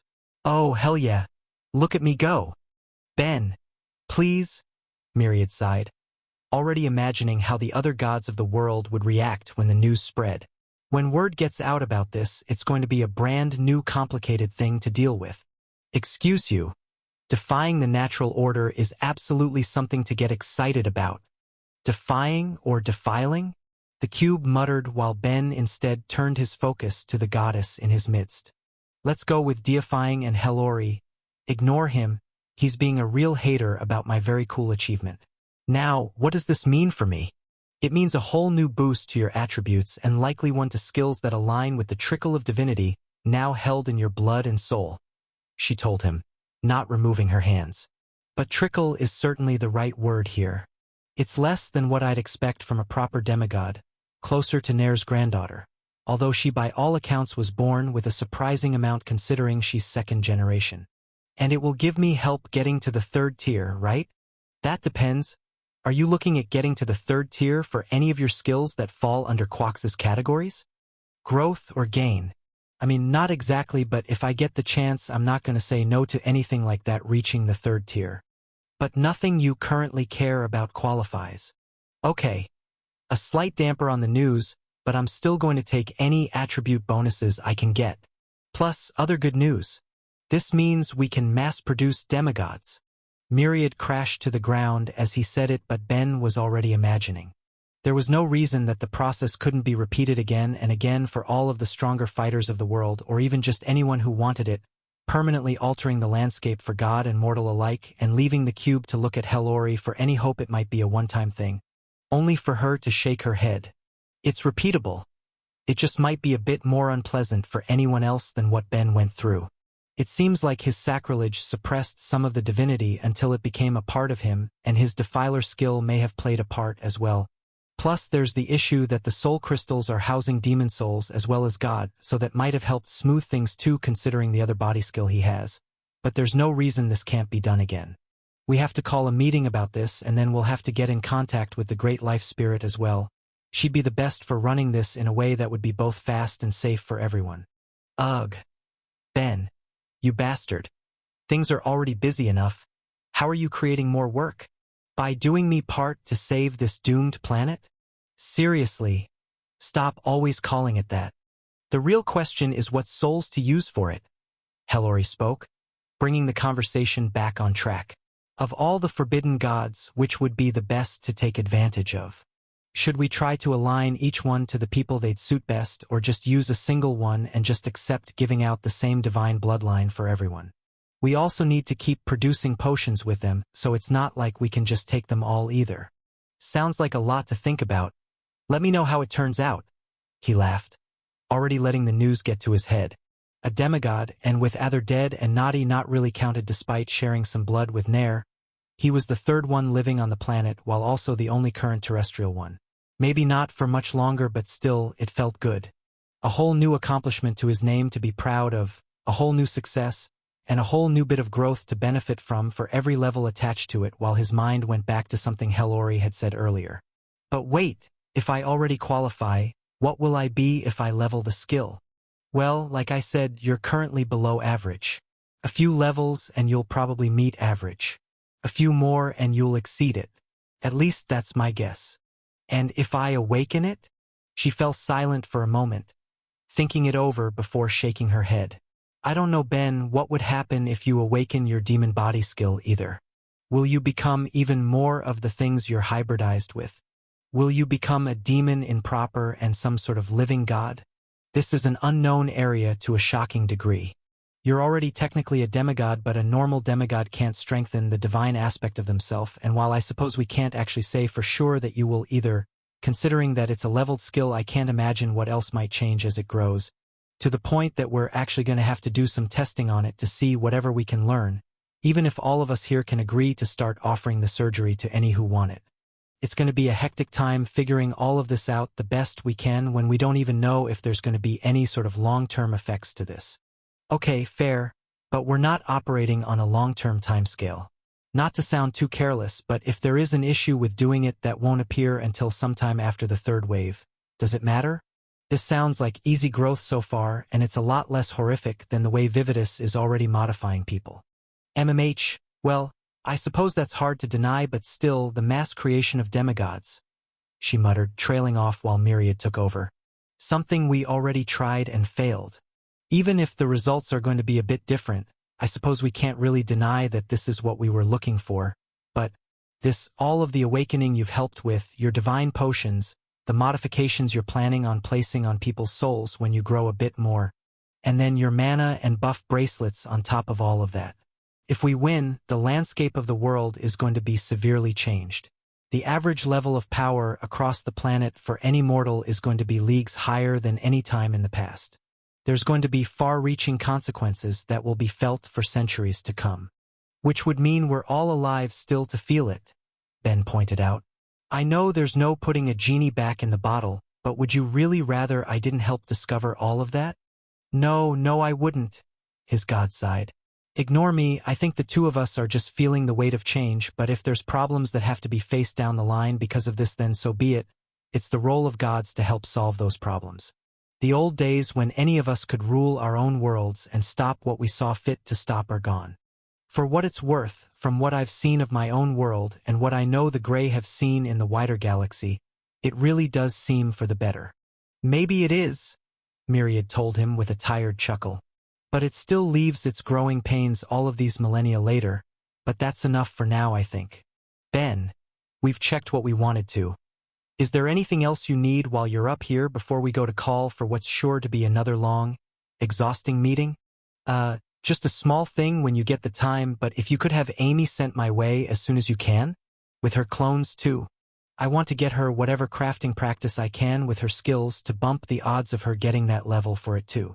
Alright, we will, but if that's all, we'll be on our way. Don't expect to be hearing from me for a few hours at least. Gotcha. Good luck. He went back down with that and with plenty of day left slid on his coat. Getting to work. With the way Mora tried to secretly repair his soul, he was feeling a lot better. More than enough to get back to claiming all of the experience he could with what day was left while the gods dealt with just what it meant to be immortal in their changing world. Soul resilience level increased. Max level of the beneficiary job achieved. The gods' talk had run long enough that he hadn't been able to schedule his next job run until early in the morning, leaving Ben to walk through his gate soon after waking Thera up, with her insisting on getting up for Mora so he wouldn't be left to himself in the early hours no matter how much the boy denied it. He'd had the option of just coming along with him for it, of course, but they could both tell over dinner that the child hadn't been interested, even less so than his usual gentle demeanor suggested, and since they didn't want to push, he went by himself, with only his god to keep him company. You don't sleep, why do you always sound tired? I think you need to throw the word brilliant in there somewhere. Your brilliant apostle's antics or your apostle's brilliant antics. Hell, I think your brilliant apostle's brilliant antics is probably exactly what you're looking for. With cooler heads prevailing?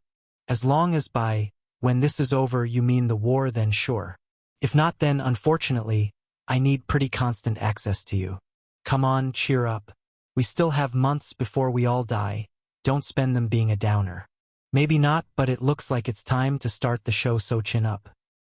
His job run wasn't happening in the guild that time but on the coast, with the adventurers and parties he'd be joining largely hailing from the aquatic half of the planet, all of them already lined up at a dock in waiting when he arrived, letting himself be led to the first group, even as he saw one familiar face at the end of the line. The last party he'd been in had one of the aquatic third tiers, and this time, despite the half of the world most of them would be residing in, it seemed his third tier would be terrestrial again, with Killy sparing some words with the group she was near at the end. Well, however the gods are choosing to organize this is their business. For now, let's get started. Available jobs. Trap user. Craftsman alchemy path. Craftsman artistic path. Craftsman blacksmith path. Craftsman cooking path. Craftsman stonecrafts path. Craftsman sewing path. A mathematician. A high tank. A high marksman. A high destruction mage. Beginner puppeteer. A multiversal material mage. Outsider. Body user. Assassin. Cycler. A beginner dancer. Entrée. A king of intelligence. Soul creator. A god-defiling gardener. Expert. Master actualizer. Divine kin. Only a single new option, but it instantly stopped him in his tracks, completely changing his plans as he took it. Divine kin. How could he resist? According to the gods, he'd managed to turn himself into a demigod and would be able to grow faster for that fact. Why not strengthen the characteristic that made him one? And with immediate results too. A new level so soon after acquiring the skill and major bonuses to go with it. Maybe it wasn't the massive ones he thought he might get for claiming the heart of a god, but it was good to pull on its own, with the new title almost certainly adding to its effects.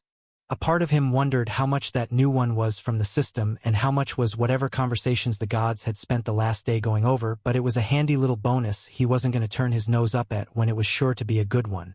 With only one other change he could see that had come with the level.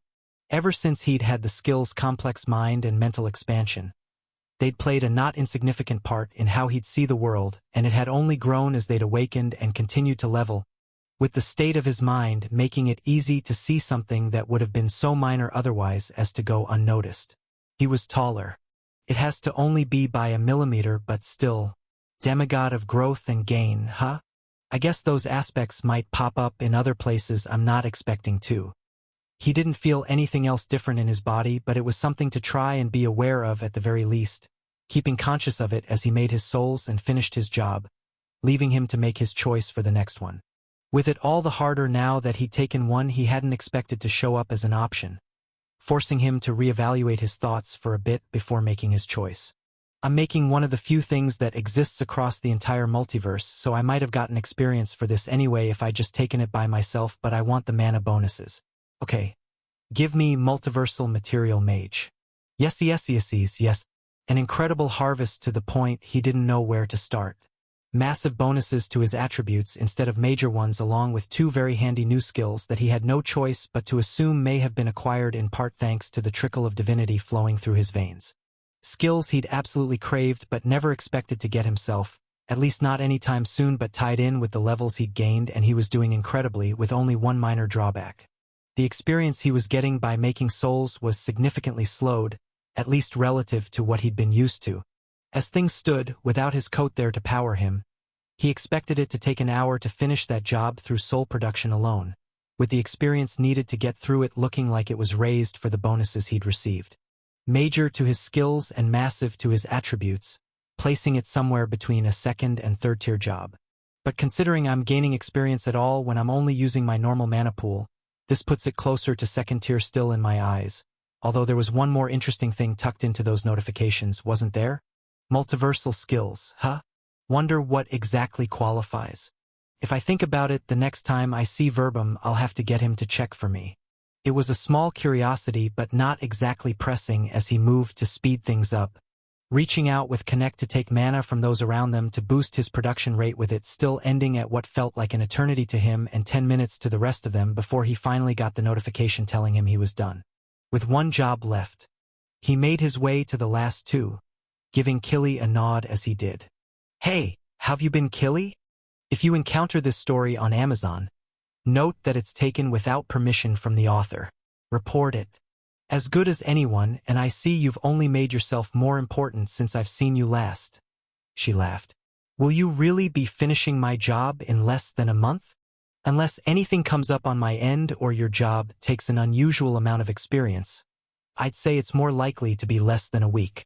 Definitely before I take on Craftsman's Tower. That got a raise of her eyebrow. Decided to take it on then? There's a skill I really want to be a contender for, and finishing that tower is the easiest way to get it. Nothing to worry about though. I'm super duper confident. Ha, considering it's the safest, I don't blame you. Much better than any of the other suicidal options at least. Oh man, don't get me started, he sighed. I just challenged the non-affinity tower and have some choice words about its design. Tough, I take it? She chuckled, giving no reaction otherwise to such a surprising claim until he went on. You don't know the half of it. I had to get a new heart after it destroyed my old one. Pardon? Is your race particularly good at regrowing vital organs, or does your species have some backup systems? Neither. It's a long story. I won't bore you with the details. For now, let's pick my last job and get on with this. She looked at him quietly for a moment before shaking her head, assuming she wouldn't get any more from him since trial takers were typically bound by covenants to keep what they held a secret from the rest of the world, and leaving her to let the matter drop even as her curiosity festered. All while Ben made his final choice of the day. I still have a couple other good ones to choose from, but my list really is starting to get smaller here. As things stand though, when I look at how taking my title-related job before went, the results really were good, so this time let's take what's presumably my job-related job, I guess. I'm choosing Expert. Name, Ben Hef. Race, human. Titles: Apostle of Myriad, The Forgotten One, Miracle Maker, Skill Learner, Enemy of Aneth, Trial Defier, Trial Breaker, Godslayer, Monster, Madman, God Killer, Threat, the Mad Apostle, Destined Holder of Connect, God of Destruction, Creator of Life, Awakener, Maniac, Brutal Blacksmith, Defier of Gods, Title Holder, Enemy of Valencia, Great Teacher, Student of Helori, Myriad's Monster, Outsider Slayer, Demigod Slayer, Transgressor, Destined Holder of Mental Symbiosis, Destined Holder of Alien Thought Structure, Destined Holder of Soul Production, Job Holder, Destined Holder of Actualization, Enemy of Duna, Demon Slayer, World Slayer, Demigod of Growth and Gain. Jobs: Expert, LV0. Previous jobs: Apprentice Craftsman, Craftsman, Priest, Enchanter, Mind User, Magic Item Maker, Magic Weapon Maker, High Enchanter, Fractured Mind User, Tree Tamer, High Craftsman, Apprentice Mage, True Mage, Tank, Heretic, Adventurer, Divine Heretic, Kin, Master Craftsman, Master Enchanter, Scholar, Connected Enchanter, Infernal Craftsman, Marksman, Destruction Mage, Material Mage, High Material Mage, Profane Enchanter, Master Material Mage, Impious Creator, Mind Master, Master Adventurer, Otherworldly Craftsman, Material Creator, Master of All, Ritual Enchanter, Holy Craftsman, Cursed Item Maker, Actualizer, Summoned Enchanter, Destructive Craftsman, Soul Mage, Freak Mind User, Unholy Thinker, Polymath, Alien Mind, Soul User, Soul Master, Evil Soul User, Soul Defiling Gardener, High Actualizer World Killer, Connect Master, Abysmal Connector, Master of Destiny, Hive Brain, Divine Enchanter Inclination Master, Slayer, Judge, Holy Adversary, Title Master, Beneficiary, Divine Kin, Multiversal Material Mage. Attributes: a Vitality, 3213. A Vitality Recovery Rate, 77 per hour. Mana, 8201. Mana Recovery Rate, 680 per minute. Strength, 2596. Agility, 694. Stamina, 5588. Intelligence, 27046. Affinities: Light 3, Life 2, Fire 4, Water 3, Air 4, Earth 2, Death 3, Dark 1, Space 4, Time 5. Resistances: Light 68, Life 72, Fire 75, Water 69, Air 66, Earth 81, Death 78, Dark 85, Space 63, Time 61. Blessed Skills: Unending Crafting LV8*, Divine Enchanting LV9*, Unnatural Mind LV9*, Passive Skills: King of Sacrilege LV9*, Abind, Integrated Demonic Body LV9, Defense Enhancement LV9, Absorption Resistance LV9, Knowledge LV9*, All Affinity Resistance Enhancement LV9, Unnatural Inspiration LV8*, Bite Enhancement LV8, Piercing Resistance LV9, Artisan's Touch, Unnatural Intelligence Enhancement LV6*, Reconstructed Alien Thought Structure *, Blood Regeneration LV6, Extraction Enhancement LV9, Soul Affinity LV5*, Modifier Compatibility, Material sense Latonia No. Flavor Enhancement LV3, Ill Intent LV6*, Balance Enhancement LV5, Soul Expansion LV8, Defiler of Ambrosia, Destruction Affinity LV7*, Evil Affinity LV7*, Soul Resilience LV7, Defense Inclination LV1, a Vitality Enhancement LV1, a Vitality Regeneration Enhancement LV1, False Ben, Integrated Divine Body LV1, Mithril Blood, a Mana Enhancement LV0, a Mana Regeneration Enhancement LV0, Active Skills: Stealth LV2, Deep Connection LV8*, Cycling LV2, Marksmanship LV9, a Material Manipulation LV9*, Swimming LV2, Dance LV1, Unnatural Thought Speed LV9*, Hive Mind LV8*, Rule Bender LV1, Aim LV9, Esoteric Actualization LV6*, Soul Source LV6*, Lucid Dreaming, Condemnation LV9, Blessings: Myriad's Blessing, Analia's Blessing, Hilori's Blessing, Galwax's Blessing, Elvet's Mana Regeneration Blessing, Enetha's Blessing, Earth Pantheon's Blessing, Life Pantheon's Blessing, Dark Pantheon's Blessing, Olencia's Blessing, Nair's Blessing, Yuzu's Mana Regeneration Blessing, Witness of Chaos, On's Blessing, Fixtha's Blessing, Passive Pantheon's Blessing, Duna's Blessing, Jagel's Blessing, Non-Affinitied Pantheon's Blessing, Trials: Trial of Analia and Talona, Trial of the Dead God, Earth Tower, Life Tower, Dark Tower, Non-Affinitied Tower. Ben, are you all right? Killy asked him, his hands completely hiding his face the instant he'd claimed the final job for himself. He couldn't help it though. It felt like the grin he was wearing was about to split his head. I'm better than okay. This may actually be the single most useful job I've ever taken. Oh my God. I wish I'd taken this one sooner, but no, this is fine. Friendly piece of advice: when you finish your third tier 1, do your absolute best to get 50 jobs completed as fast as possible. You won't regret it. I doubt I even have that many options, although it has been a good many years since I've had the chance to check. Even as they spoke, his mind was going over those 2 small notifications he'd heard again and again. No attribute bonuses, no skill bonuses, and no levels, but none of that mattered. The system had just told him for the first time that he'd be getting bonuses to his job experience in general, a bonus that would become permanent so long as he finished it, and there was no way he wasn't going to now that he had it. It may have just been the standard bonus, but what did that matter? He didn't even know what it meant to get a standard bonus to experience, and no matter how much or little it would be, that meant all jobs were going to be easier from there on out, including when he was helping the third tiers with their own.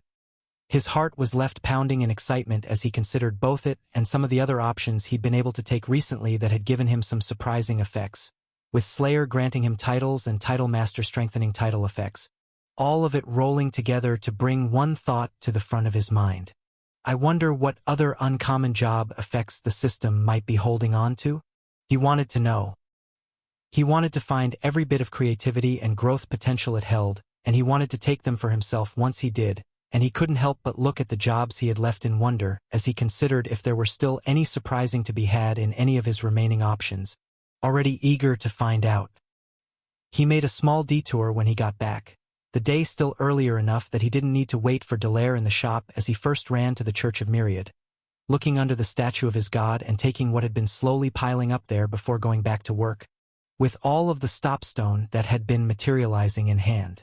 Since he'd first turned his god's church into a stopstone factory, slowly producing grains of the stuff while the days passed, half of a bucket had been filled up, and while he didn't yet have enough to begin all of his ideas, he had more than enough to start experimenting a bit as he created a mold to hold the powder before putting it in the forge and watching as it heated up until it slowly started to melt together. So a slightly higher melting point than iron, neat. He thought as he let it cool down, wanting it solid enough to work before taking a hammer to it to see how it felt. Surprisingly hard too, all the more so since I can't do any shaping with magic. The only material in the world that he had no choice but to work entirely with raw strength. Despite the inconvenience of it, the fact couldn't help but bring a smile to his face. It reminded him of the first few years he'd been working as a smith, no magic to help him with the process, with the only tool he had to use being his own body. Still, he was far stronger than he'd been then, no matter how much harder that magic material may have been. Each of his strikes had a powerful effect as it was slowly turned into ingots, while questions of what to do with it came to his mind when he looked at the final product. A lot less of it when it's not in a powdered form.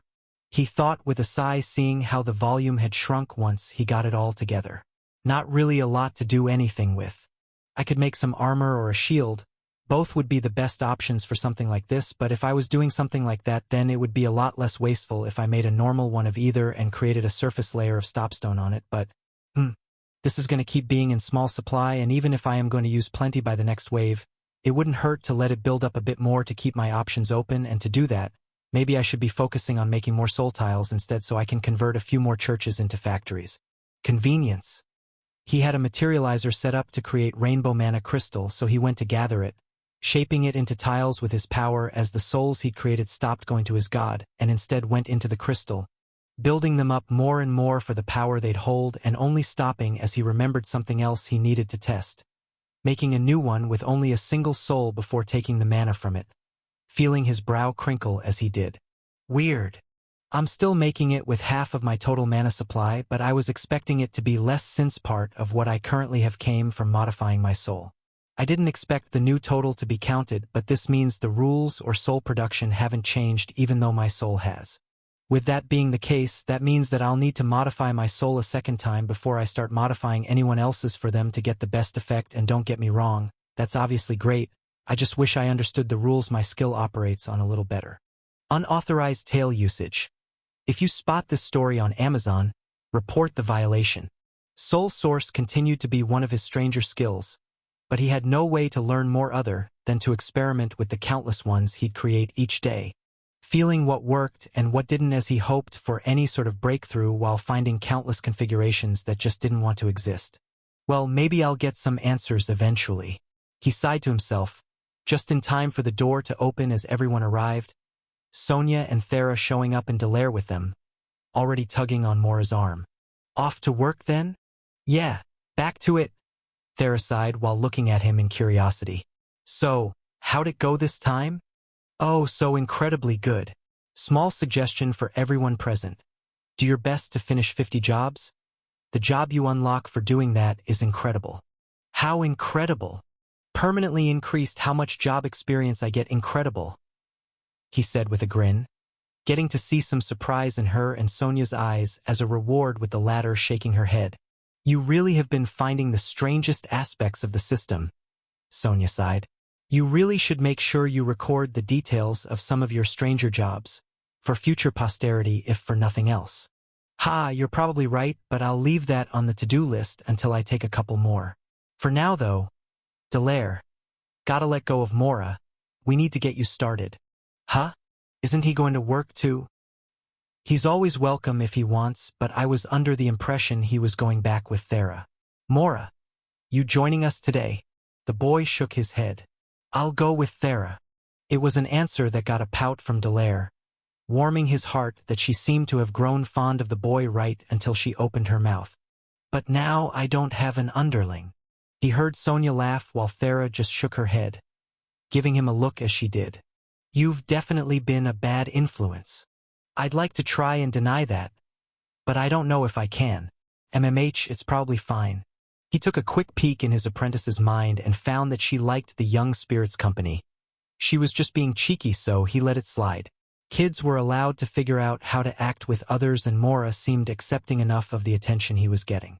At the very least, Ben knew he had the strength to get away from her if he'd wanted to, and while whatever he might have gone through in the first few months of his life with Vividus and Nox could have potentially warped the child's ability to deny others, he didn't feel like he'd seen any of that in their time together.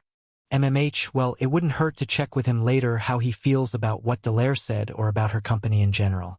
Man, lot to think about for child rearing. Think you'll be home at a decent hour tonight then, Ben? Sonia asked him, still chuckling at the little exchange while he nodded. Yeah, I should be there to cook dinner tonight. I'll come home whenever one of you two gets back, so have a good day until then. We'll try. Both women were already imagining the level of work ahead, with Thera especially finding herself dreading the work more than she had dreaded the idea of taking on the tower, but didn't have the mental leeway to reflect on how her priorities and sense of danger were both slowly warping as the war went on. But having no choice than to face the day, she and the other two set out, leaving him and his apprentice to start their own work as well. All right, let's see how you're coming along. While his clones were hard at work, his real body was devoting its attention to his student as she trained, watching her technique and pointing out areas she could improve while at the same time giving her lessons in her head, helping her absorb more information on the subject of crafting and magic than anyone would expect of a child her age, and feeling his chest tighten a bit as they did. Knowledge was power, and a healthy foundation would make for a far easier time when it came to her leveling her skills, but what he was giving her already went far beyond giving her just a healthy foundation. With how much he'd be able to help her learn by the time the third wave came around, he was certain that even if anything happened to him, so long as the world went on, she'd have no issue improving without him there to guide her. Although I should also ask Falk to take over her training if anything happens to me. I'm his cute little apprentice. There's no way he'd turn me down. Ben, are you all right? She asked him, picking up on something he was giving away in either his face or mind while he just smiled at her and ruffled her hair. I'm doing fine, kiddo, and you're doing excellent, showing you're really absorbing everything I'm teaching. I'm proud of you. She blushed and laughed when he said it, loving the praise while he went on. Now, why don't we take a break to work on your enchanting a bit? You ready? Ready. Great. Come on and I'll give a look at how you're doing with the 3 systems. Of everything he was passing on to his student, his personal system was what he considered the most valuable, but unlike with Thera and Jake, He cared far more about ensuring that she had the basics down to the best of her ability from the start, and he watched from the side as she went through them, one by one, while he guided where he could, making suggestions as her magic was placed down for her to work on or retry, watching her eyebrows bunch up in concentration as she did her best to live up to her own expectations, even if he could feel some disappointment in her thoughts. Plant magic was making it into her lessons, since that was the main thing she had to enchant with, but she was going to be limited in options for what she could do with the magic, which didn't have many alternatives. She would in theory be able to use some spells of the 3 affinities that made that magic up, but it wouldn't be anywhere near as easy as it would for people who held those magics in the natural form. Even if it would be just as hard for them to manage any plant spells unless they had something like the spell unification skill to make it easier for them. But as far as I know, there's no skill like spell separation or something to give her an easier time breaking up the magic she has, so she's stuck with what she's got. Unless of course she learns some non-affinityed options, which wouldn't be a terrible idea, even if that's going to be hard for her. But, what the hell? I'm already teaching her plenty of spells and skills outside of her affinity, since getting her connect eventually is a goal. It wouldn't hurt to focus a bit more on non-affinityed options so she could try to get 1 or 2 herself, just in case something goes wrong and I can't get her what I actually want her having. The lessons in her mind subtly shifted as a result, going over what he knew of the world's non-affinityed options and seeing which ones caught her interest the most before he began going over how one might hypothetically acquire them if they so desired and how they might be used in enchanting, feeling her consider them herself as the day went on. If you discover this narrative on Amazon, be aware that it has been stolen. Please report the violation. Whether she chose to attempt them herself or not was ultimately up to her, even if he couldn't deny some curiosity on his part as well. He'd really only attempted to gain a single non-affinitied magic himself, and even then, that had been more of a coincidence than anything else when he'd acquired soul production through an attempt to apply his material manipulation. When it came to enchanting, material user, and destruction though, the first he'd been lucky enough to arrive on the world with, and the others had been bonus skills from his awakenings, he'd never had to put in the effort of trying to gain a normal magic himself. So I'll be very interested in seeing how you manage. The rest of the day went smoothly enough as work and lessons progressed, slowly getting to the time he expected either Thera or Sonia to pop through one of his gates, only for someone else to come through first as his own teacher made his appearance, freezing the instant he saw Ben. "Hey Falk, it's been weeks since I've seen you. Where've you been?" "Busy. Not important. What in all the hell's happened here?" "Huh, oh yeah, I guess I should tell you. I started officially training Delaire, so she's going to be around, but we won't get in your hair, don't worry. You'll barely notice me," she added, getting a confused look from the Yeti while he shook his head. "Boy, I don't care who you want to take in. I'm talking about all of the nonsense on your soul." "Oh, that? Long story short, I turned myself into a demigod." "Really?" Delaire asked while his teacher was left at a loss. "How? Can I become one too?" "It's a long story, and maybe we'll talk to your mom about it later." "Gods above. You really have, haven't you?" his teacher muttered. "A title saying as much, and integrated divine body? You get that the same way you got your other body skill?" "Mostly, yeah." "Okay. I was more talking about the number of jobs you've taken, but you're a contender for your enchanting." The Yeti noticed as he went over all of the changes his student had gone through, getting a smile for the comment. "A couple days ago we challenged the non-affinity tower. That was my reward." "Show me." "Sure, you've got it." He wanted to show off to his teacher anyway, wanted him to see how far he'd come, and he got to work, going slow to let Delaire watch what he was doing as he created his delicate strands of mana on a bracelet he'd materialized before watching his teacher look it over, a look of concentration on his face. "Well, your divine enchanting is livin' up to its name," the Yeti told him. "It's official, you're a better enchanter than me." "Wait, seriously?" "Barely, but I'd say so. Give it a look." Falk broke the enchantments Ben had placed, replacing them with his own to let Ben look them over, examining the subtle differences and being left with no choice but to agree. It was slim, but on a purely technical level, his work had surpassed his teacher's, a result that left him in stunned silence, frozen in a way where he couldn't react. Falk himself had told Ben this was likely to happen long ago, his teacher having seen the potential of his skill before he himself had, but getting there didn't actually feel real. He wasn't a third-tier enchanter, but he was as good as one. It was Falk who broke him from his thoughts, his calloused hand reaching out to ruffle his apprentice's hair. "You've been working hard, boy. Be proud." Yeah, I am," he said, a soft laugh coming out as he said it. "Not to upset your apprentice beat you out? Bah, what's there to be upset about? Since I'm the one who went and trained you, I'll be taking plenty of credit." He laughed back. "Sides, I've seen the effort you put in, boy. You deserve whatever payout you get. I just hope I get the chance to see you go even farther." "Yeah, no need to worry on that front, Falk. That was always the plan." It looked like the Yeti was about to say more, only stopped as two more passed through the gate. Thera returned with Mora in tow, his teacher glancing their way before doing a double take at the young spirit, shaking his head in the end.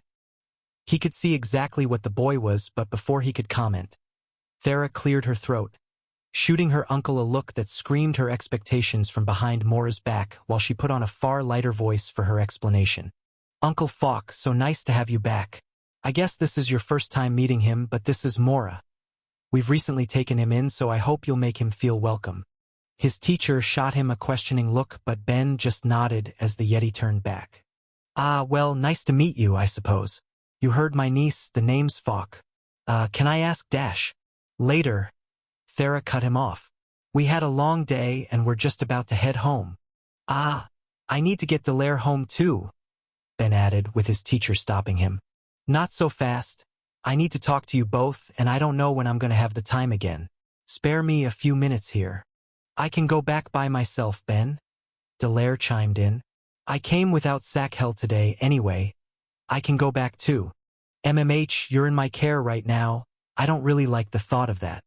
"I can walk with her," Mora told them, looking at them while Ben and Thera looked between themselves. He'd put out the offer himself, something he still didn't do often, which seemed like a positive step forward, but he was still a child, with Ben ultimately sighing in the end. Nothing here should be able to hurt either of them while he's around, right? I mean, I guess, but... Thera hesitated, still not liking the idea of leaving him to walk through town by himself, but at the same time not wanting to get in his way when it seemed like he wanted to, especially if it was because he was trying on his own to build a friendship, which was the ultimate factor that caused her to relent.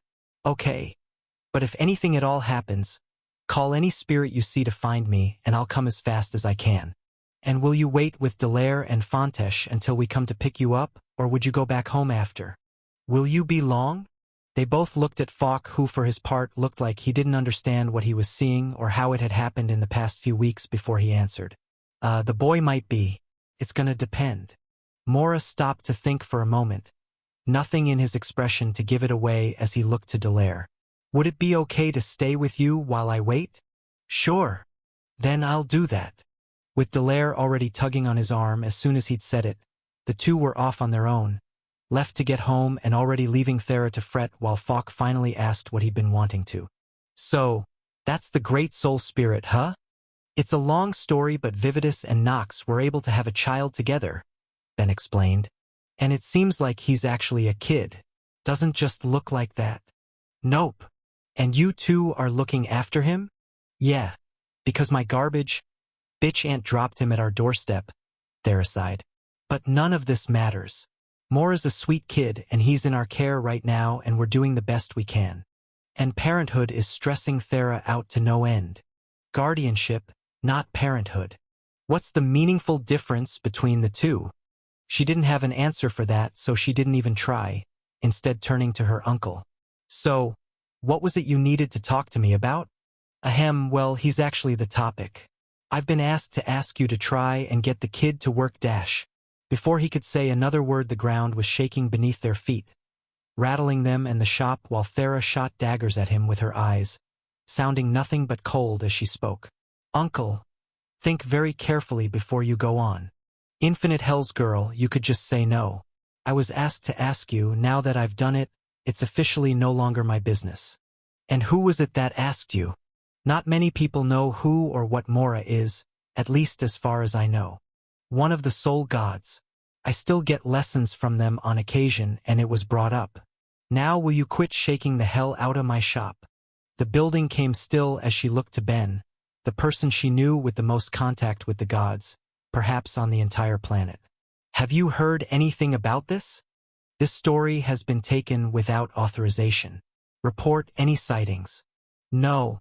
And if there's something going on, I'm going to assume the gods didn't mention it to me because they already knew what I would say. He told her before turning to Falk to give him some context. Mora doesn't want to use his magic. At least, that's what Vivida said when she left him, but he'll do it in secret. We don't know why, and we're not going to push him on it.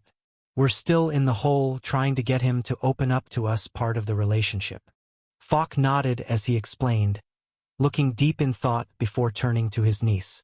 The boy's right, you are his parents. You aren't helping yourself right now, uncle. Ha, well, don't go destroying my shop's foundation about it. I plan on coming back here a hell of a lot more regularly when the war ends. Anyway, that can be one more thing for you to talk to the gods about later, boy. Why, what else do I have to talk to them about? Your enchanting. The skill you've shown me with it?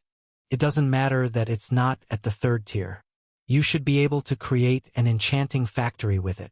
Enchanting factories. The same thing that kept Falk so busy, and the same thing that the first soulsmith had made to create the cards everyone used to see the system information on themselves. Arguably the pinnacle of enchanting, creating a magical structure that itself was able to place an enchantment, and according to his teacher, he had the level of skill needed to pull it off. Which is what I was told to tell you, Ben said to Nair once night had come, practically vibrating with the idea. So, what do you think? The god's focus was deep, staring at Ben intently before shaking his head.